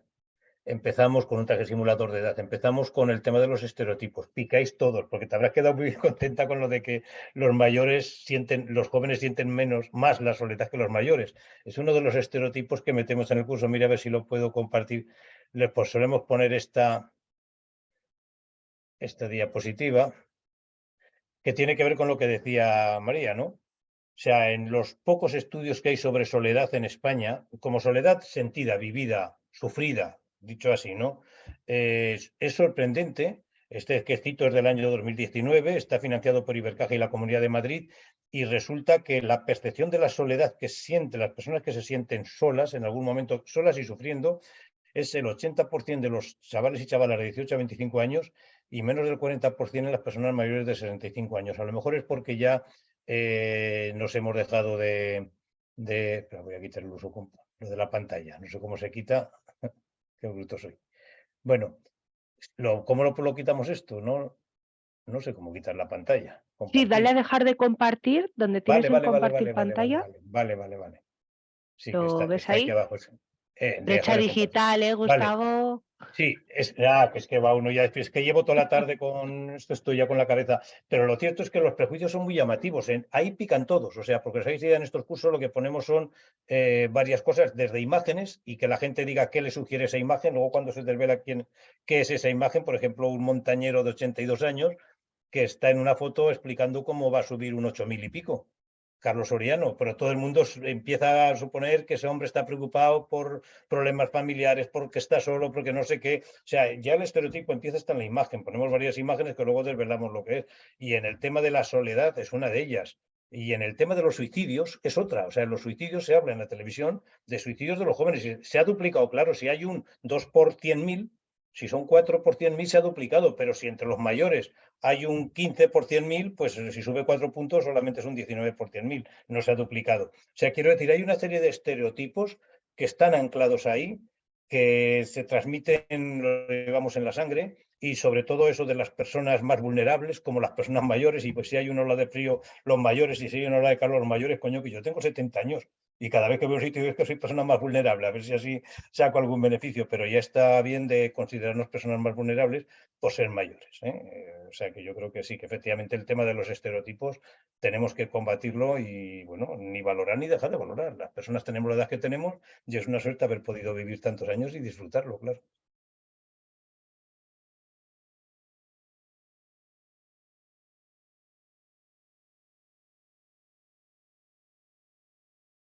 Nosotras, un poquito al hilo de esto y por si alguien le puede aportar algo, sí que con el tema de los jóvenes, aparte de las edades que se han comentado, nos parecía interesante también acudir a los adolescentes de 14 años.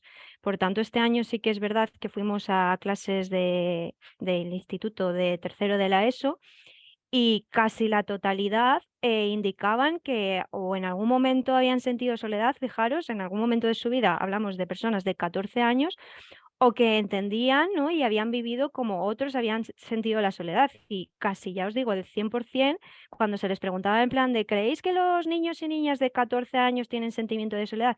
Es que no había duda, o sea, para que os hagáis un poquito idea de eso, de lo que hablamos de la soledad en los más jóvenes y de la importancia, como decíamos y como bien explicaba Sandra, de abordar también estos campos, ¿no? Y estas edades. Bueno, soy Agustín, si me permitís voy a hacer tres preguntas. Perfecto, Agustín. Vale, mira, yo lo diría a Gustavo, bueno, de verdad es un problema el que se cierren los bares, tanto en los pueblos como en las ciudades. Y bueno, eso no sé, tendrá las causas que tenga.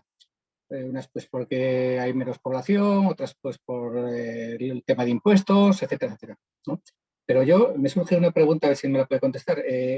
¿Por qué la gente está dejando de ir a los bares? Los bares por un lado se cierran, pero también por otro lado la gente se nota que está también dejando de ir a los bares, o yo por lo menos lo percibo así. No se va tanto al bar como antes, no se juegan, por ejemplo, tantas partidas de cartas como antes, etcétera, ¿no? Luego, para María, me resulta curioso el dato de que se sienten más solo los que trabajan que los parados. Es un dato que se me ha quedado ahí y no sé, a ver si ella le puede dar alguna explicación a ese dato. Si me permitís el chascarrillo, será porque probablemente pueden ir menos a los bares, ¿no? No lo sé, es una broma. Pero bueno, que María diga algo. Y luego, Sandra, ¿crees que las personas de avanzada edad en España se aíslan más que en otros países de Europa, por ejemplo?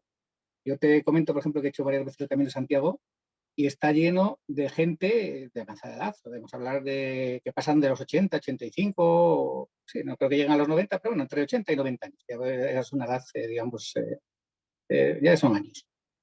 Y sin embargo, o sea, ves mucha gente europea caminando, caminatas de 15, de 20 kilómetros, son muchos, y sin embargo españoles, casi me da por decir uno, por no decir cero. O sea, no hay españoles de esas edades. Entonces, me da la sensación de que los españoles, cuando llegan a una edad determinada, más bien avanzada, se retiran. No sé si es también a lo mejor un estereotipo, pero bueno, no sé qué puedes pensar de eso.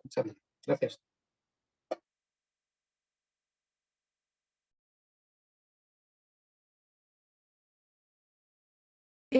¿Comienzas, Gustavo, o contesto yo?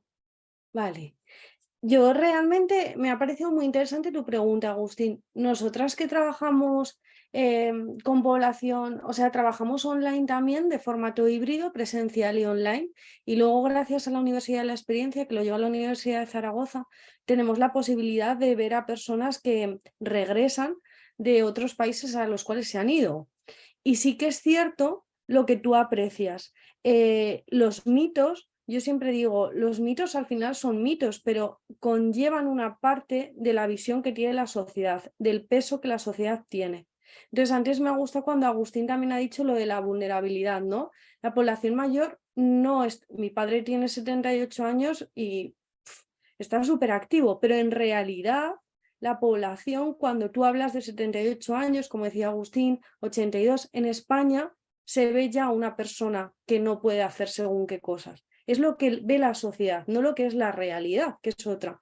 Y sí que es verdad que la actividad muchas veces se queda como muy retraída en la población española. Y en otros países, como puede ser, por ejemplo, pues Alemania, tienen otra forma de entender y el edadismo es diferente. El edadismo además es algo que se está apreciando mucho en España, pero en otros países no existe este concepto tan arraigado, ni mucho menos. Así que es muy buena tu pregunta, Agustín. Sí, tienes razón. Sí, Agustín, yo no tengo un estudio de si ahora usamos, te he escuchado bastante mal el sonido. No sé si no tengo ningún estudio, en este estudio no hemos incluido si las personas ahora usamos más, menos los bares que antes, pero sí que te puedo decir que a mí sí que me ha sorprendido la potencia que tienen los bares. Insisto, no hemos encontrado ni un solo municipio en España mayor de 400 habitantes que no tenga bar. Bar de proximidad, en el pueblo, no de esos bares en la carretera que no va la gente, o el bar de la piscina que solo abre en verano y que está a 1 kilómetro del pueblo. No, bares abiertos todo el año. Ni un solo municipio de más de 400 habitantes en España sin bares. Hemos llamado por teléfono a todos los de más de 300 que nos aparecían sin bares. Y en algunos descubrimos que existían. No estaban en Google, no estaban en la relación de los empresarios, pero existían. Pero no hemos encontrado ninguno de más de 400 habitantes. E insisto, en los más de 3.000 que hemos visitado, pequeños, de muy poca población, el aprecio hacia los bares del pueblo es extraordinario. Incluso cuando algún bar de pueblo se cierra, los comentarios tristes de la gente en Google es que enternecen, de verdad. Entonces yo creo que la cultura nuestra sin los bares, imagínate lo que es un bar. Bueno, también, algunos comentarios cuando se cierra un bar decían no se sabe lo que es el bar del pueblo hasta que te quedas sin él. Y el esfuerzo de los ayuntamientos por abrir el bar, porque saben que el bar es el lugar que les da vida. Si un bar se cierra, sobre todo en pueblos, es en la última línea de defensa contra la despoblación. Si se cierra el bar, ese pueblo ya le han dado una puntilla de muerte, por decirlo de alguna manera. Yo creo que la gente intuitivamente es consciente. Y eso en los pueblos que se ve bastante bien, pero en los barrios también es importante. Un barrio sin comercio de proximidad en general, y en los pueblos también pasa, pero un barrio sin comercio de proximidad es un barrio sin vida, es un barrio dormitorio, es un barrio sin cultura de barrio, es un barrio sin sociedad. Entonces, los bares, por fortuna en España, bueno, a lo mejor yo tengo la suerte de que soy de un pueblo, tenemos 763 habitantes cesados, pero no viven allí más de 500. El fin de semana vamos todos. Y en mi pueblo hay 8 bares abiertos todo el año, para 763 habitantes.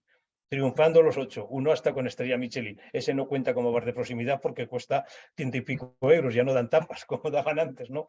Entonces nos tenemos que aguantar, a ese solo vamos en fechas muy, muy especiales.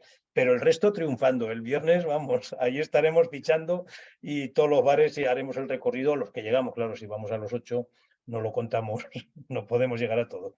Pero yo creo que España es un país de bares y que los bares, de verdad, lo digo ahora con toda seriedad, forman parte de nuestra cultura. Y hay mucho que comentar, porque luego el bar a veces invade el espacio público. A raíz de la pandemia, pues las terrazas se han multiplicado, es una invasión del espacio público, la gente se queja, a veces se crean molestias. A todo el mundo nos gusta ir de bares, pero nadie queremos tener un bar debajo de casa porque, sobre todo, según qué horas molesta. Es decir, que no es una relación a veces fácil, pero sin los bares, y hay 1000 historias de bares, hay libros de cómo se vive la vida en los bares. Estoy pensando ahora en 2 novelitas escritas por sendos trabajadores sociales donde los bares tienen un protagonismo especial, un caso en Galicia, otro caso en Castilla-La Mancha, y son enternezadoras. Y las historias en los bares, ¿quién no tiene alguna historia en algún bar o algún bar con historia, ¿no? Yo creo que sí que siguen siendo, por fortuna, uno de los elementos de la cultura española que nos hacen incluso que tengamos más resistencia ante las situaciones de soledad o más oportunidades de relacionarnos. Porque, claro, la soledad o la compañía tampoco es obligatoria, ¿eh? Yo trabajo mucho en residencias con personas mayores y una de las cosas que siempre nos planteamos es que eso de que les tengamos que animar, venga y participa, y venga que vengas, y venga que hacemos la fiesta, y venga que tienes que estar animado. Sí, hay gente que le gusta estar sola. A lo mejor es porque se ha cronificado en la soledad. Déjalos en paz. A sus 85 o 90 años no les estés diciendo que tienen que participar y que tienen que estar en la Navidad cantando villancicos y que viene un coro y que tú vengas a vernos. Pues déjalo en su habitación si quiere estar. Otra cosa es que le dé las oportunidades, le animes y le ayudes, pero respetemos a las personas. Pero desde luego los que queremos relacionarnos, los bares siguen siendo esenciales. ¿Puedo hacer? He levantado la mano. Sí, un momento. Queda María por contestar, creo. ¿Quieres aportar algo, María? Y luego estaba Bernardo también con la mano levantada. Nada, yo voy a ser muy rápida. Muchas gracias, Agustín, por la pregunta y por llevarme a rectificar. Creo que quizá no me he explicado del todo bien. En los porcentajes con los que nosotros hemos trabajado, aquellas personas que no trabajan de forma remunerada reportan no sentir nunca soledad en mayor medida que quienes sí trabajan. Sin embargo, si nos vamos al porcentaje de raramente, incluso si juntamos el frecuentemente a menudo, al final lo que encontramos al hacer un análisis correlacional, es decir, ver cómo se relaciona una variable a medida que aumenta otra, lo que encontramos es una correlación pequeñita, una asociación pequeñita entre no estar trabajando y sentir una mayor soledad. Probablemente esta te encaje muchísimo más, ¿no? Aquellas personas que están acostumbradas a tener un horario laboral con rutinas en las que probablemente están en contacto con otros trabajadores, reportan una menor soledad. Vale, muchas gracias a los tres. Doy paso a Bernardo, si os parece, que estaba con la mano levantada. Sí, yo deciros nada más que no se ha citado para nada la soledad de otros grupos, especialmente yo indico uno que es, indico dos, que son el de las personas con discapacidad, especialmente discapacidad intelectual, sobre todo cuando faltan los padres, y también el de los cuidadores. Las personas que cuidan, en muchos casos, están demasiado absorbidas por ese cuidado y, por tanto, están en una marcada soledad. Gracias.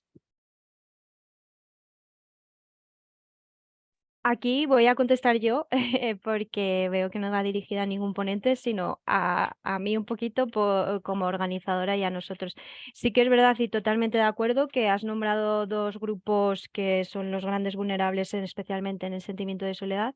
El problema es que si hubiéramos hablado de esos grupos y de otros muchos que sienten el sentimiento de soledad, se nos habrían ido en tiempo y en hora las jornadas, pero totalmente de acuerdo. Gracias por destacarlos y por nombrarlos. Y bueno, tomamos nota y recogemos aportaciones para futuras ponencias porque creo que es algo interesante. Vale, sigo y doy paso a Rafaela Casas, que creo que estaba la segunda. Es tu turno de pregunta.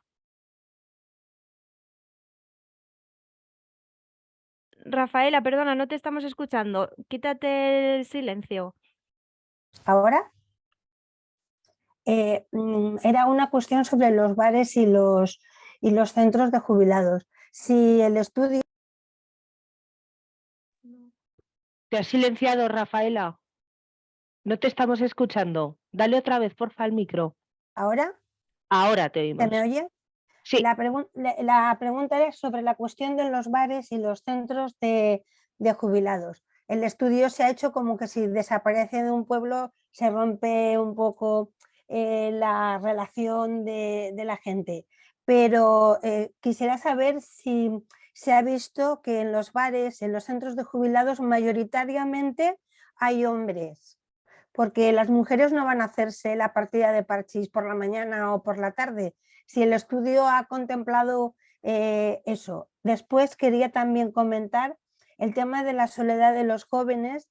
¿Desde qué perspectiva se ha hecho? Si su soledad es la de me siento solo porque no me hacen caso, porque creo que es algo muy subjetivo y que son dos tipos de soledad diferentes, si eso se ha contemplado. Sí, Rafaela, en el tema el estudio que nosotros hemos hecho es sobre establecimientos hosteleros. Entonces, claro, los centros y del mayor no entraban en esa categoría. Es otra cosa interesante, pero no entraban en esa categoría, con lo cual no lo hemos estudiado, ni mucho menos tampoco su clientela.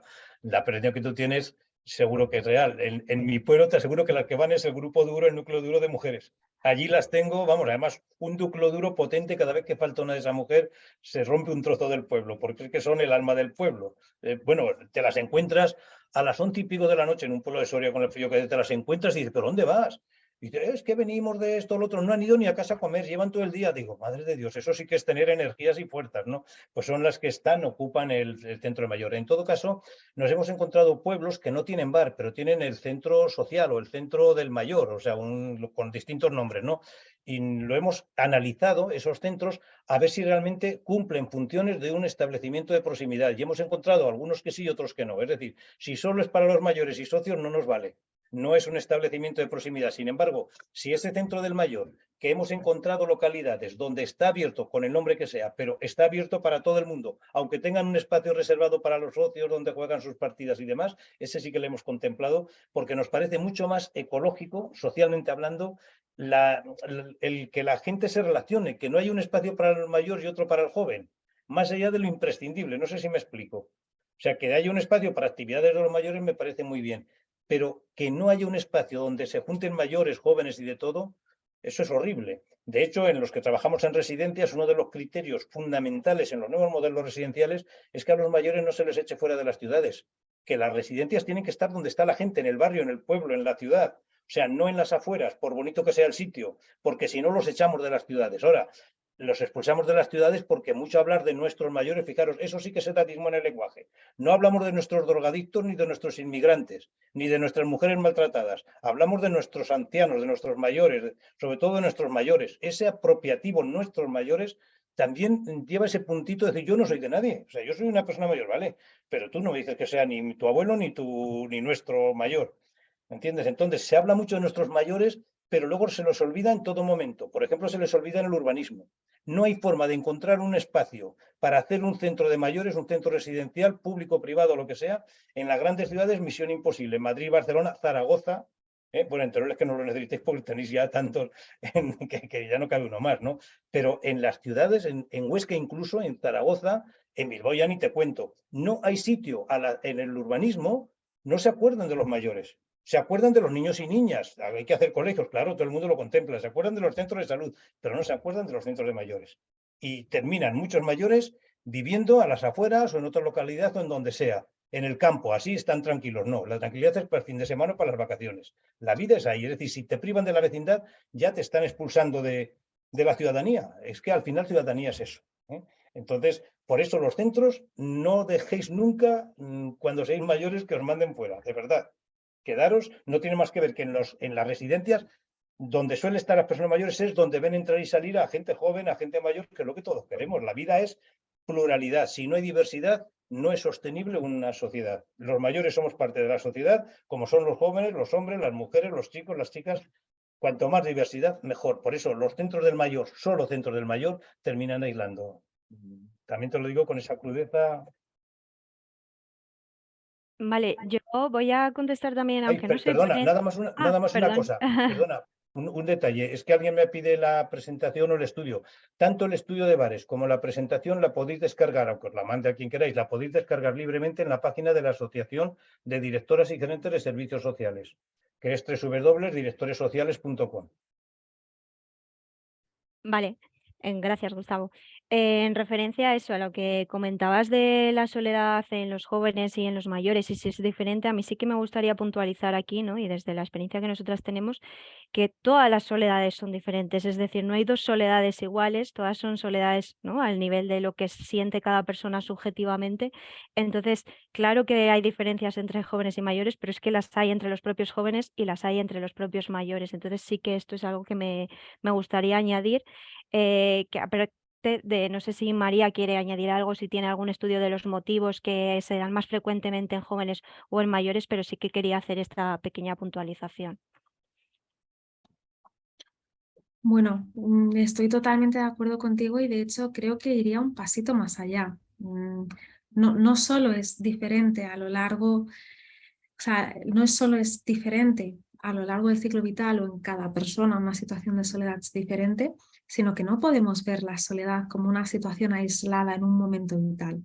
Es decir, nuestros patrones sobre cómo relacionarnos con los demás, etcétera, etcétera, los desarrollamos a lo largo del ciclo vital. Por tanto, la soledad no es un problema que aparece en un momento de nuestro ciclo vital.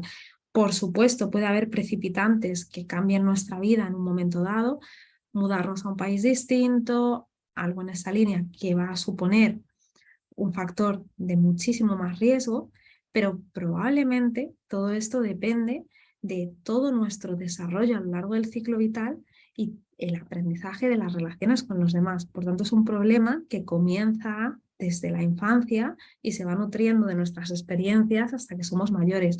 Igual que comentaba Sandra, que desde luego magnífica la visión que nos das de los estereotipos, como no podemos hablar de todos los mayores son iguales, es que la variabilidad dentro del ciclo vital es desde lo parecidos que somos todos en el inicio de nuestra vida, a lo que crece ese abanico y lo que nos vamos diferenciando cuanto mayores somos, porque tenemos muchas más experiencias, hemos detectado que nos gusta, que no, y por tanto todas las experiencias comienzan a ser menos uniformes.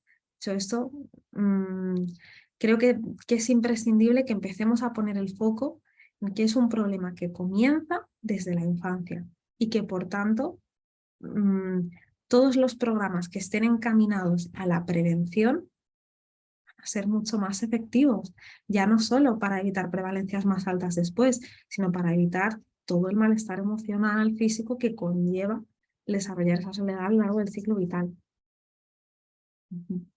Vale, creo que Sandra quiere contestar también algo a esta pregunta, entonces doy paso a Sandra y pasaremos a Beatriz e iremos acabando ya el turno de preguntas.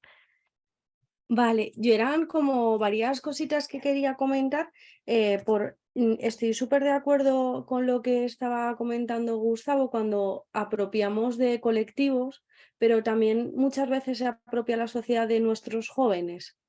Entonces son como las dos poblaciones donde nos apropiamos de esos términos, los cuales, como dice Gustavo, hay que eliminarlos porque no son nuestros. Aunque ahí sí que se intenta como socialmente responsabilizarse un poco como sociedad. Por otro lado, también querría comentar, como antes ha comentado Rafaela, que me ha parecido muy interesante sobre la mujer, pues hacer un alegato, ¿no? Y hablarlo claro, a partir de los 70 años no se hacen mamografías ni ya se hace ginecología en la seguridad social, en las mujeres.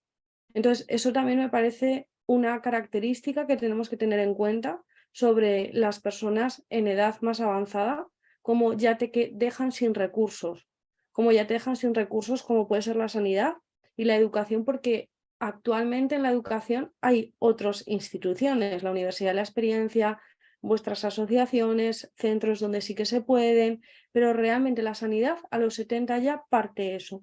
Y luego la soledad de los jóvenes, que me ha parecido muy interesante, ahí sin querer cogéis mi parte neurocientífica y tengo que salir. Entonces ahí el encéfalo de los jóvenes es muchísimo más sensible a la sensación de ser excluido.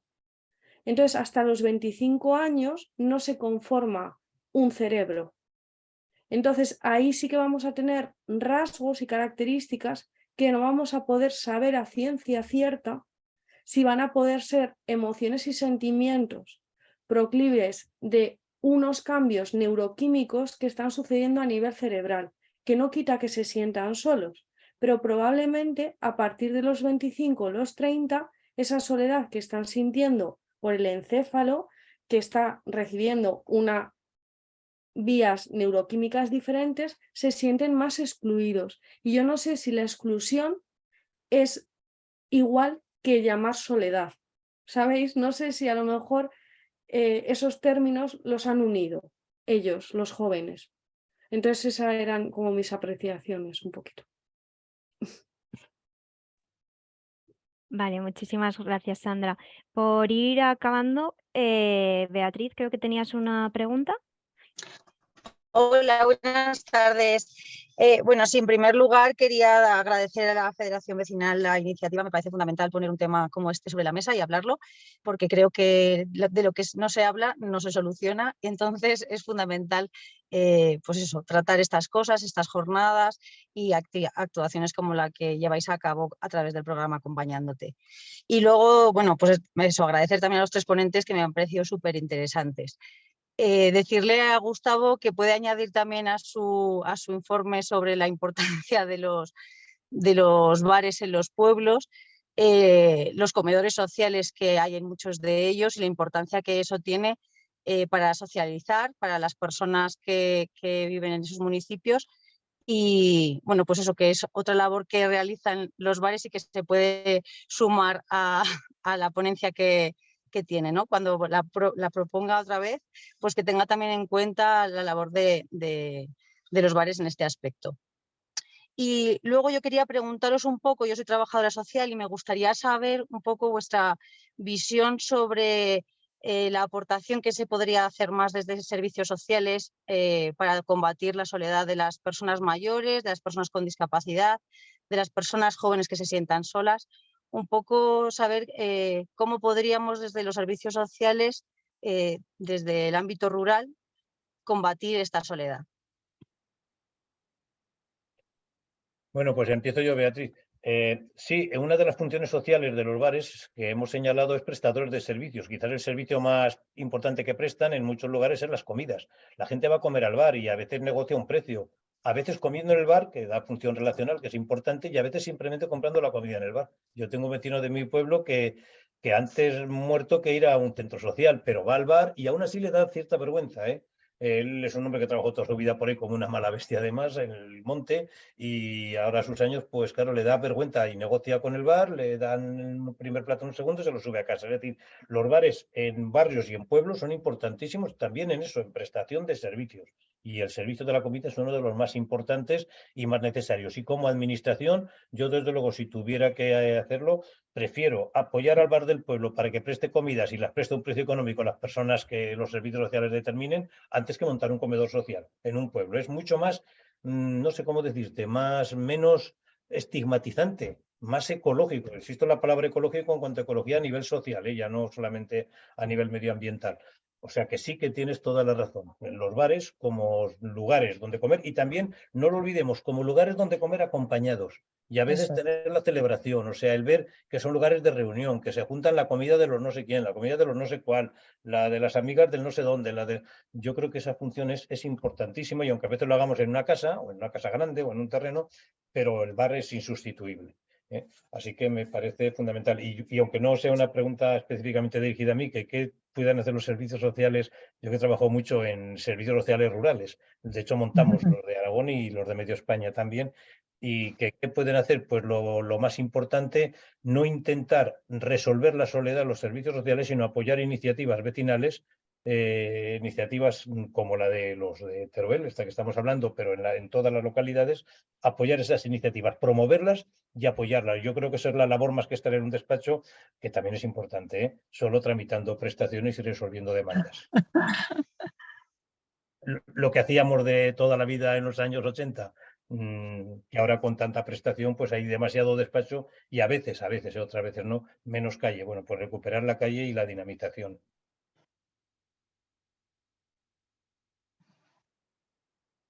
El servicio de ayuda a domicilio me parece un servicio importante para acompañar a la gente, pero necesita servicios complementarios como el que realizan desde la Federación de Vecinos. Entonces me parece importante. Yo, si me permitís, estoy totalmente de acuerdo con Gustavo de cara específicamente a una de las puntualizaciones que hacía en general y específicamente, bajo mi punto de vista, una de las claves que puede estar manteniendo esta situación de soledad no deseada son los estereotipos, es el estigma. Por ejemplo, Sandra hablaba sobre el edadismo. No sé si os importa, no quise incluirlo en la presentación por no acaparar, pero si me permitís os comparto brevemente datos referentes a otro estudio que nosotros hemos llevado a cabo el año pasado. En concreto analizábamos el efecto que tienen los estereotipos edadistas en los sentimientos de soledad. En este caso, estereotipos edadistas en general. Las personas mayores tienen menos amigos que las más jóvenes, tienen menos interés por el sexo, chochean, las personas mayores tienen deterioro cognitivo. Ítems en esta línea que respondían personas mayores de 60 años. En la parte de abajo aparece el grado en el que estaban de acuerdo con estas cuestiones y en la parte en vertical aparece el grado en el que reportaban sentir soledad. Cuando la relación entre estas dos variables la poníamos en función de si se consideraban a ellos mismos o no personas mayores, lo que nos encontrábamos es que quienes no se consideraban una persona mayor, aunque aumentasen estos estereotipos hacia los mayores, su grado de soledad no aumentaba. Sin embargo, aquellos que se consideraban mayores, que a medida que este estigma hacia las personas mayores aumentaba el grado en el que sentían soledad. Comentaba antes Bernardo, el tema de los cuidadores es otro en el que nosotros estamos centrados especialmente. ¿Qué factores parecen mantener la elevadísima prevalencia de soledad en los cuidadores?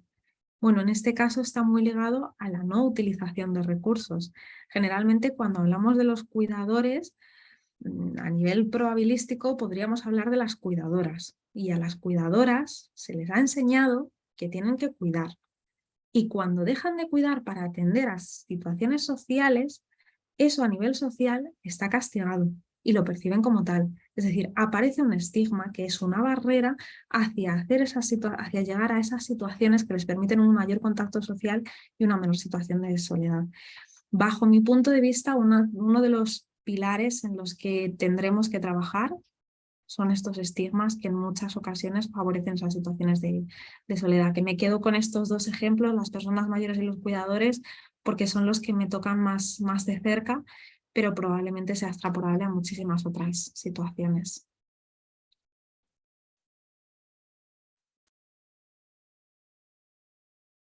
Vale, pues si no hay más preguntas, nada, nos tocaría ir cerrando. Además nos hemos alargado un poco con las preguntas, pero yo creo que han sido tan interesantes que los que hemos aguantado sin ir al bar es porque estamos aquí, ¿no? Muy concentrados y muy interesados. Yo sí que invitaros tras todas estas ponencias a que difundáis, ¿no? A que habléis de soledad con vuestros grupos de iguales, con otros profesionales, que normalicemos el sentimiento de soledad en todos los ámbitos de vida, ¿no? En todos los ciclos de vida, en todas las personas, como bien comentaba Bernardo, ya no solo ¿no? en población general, sino también en otras poblaciones más específicas como personas con discapacidad o personas enfermas, ¿no? Pero cualquier persona con una determinada enfermedad, como es el cáncer o como son otras enfermedades, pueden tener también este sentimiento de soledad.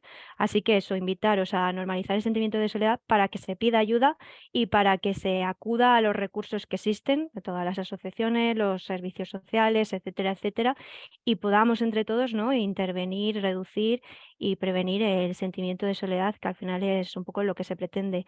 Agradecer enormemente a los tres ponentes todas las aportaciones que nos habéis dado, han sido muy interesantes, nos han aportado mucho, nos vamos de aquí creciendo, ¿no? y sabiendo muchas cosas más, y agradecer eso a todos los participantes que habéis participado. Y bueno, si os ha gustado y queréis seguir aprendiendo, el próximo día 21 seguimos con estas jornadas con las experiencias, así que os invitamos también a asistir. Muchísimas gracias a todos y que paséis buena tarde. Muchísimas gracias y os mandaremos el enlace para el próximo día 20, un día antes, ¿vale? Gracias, adiós. Gracias, adiós. Adiós. Adiós. Ay, espera. Adiós, Ay. chicas.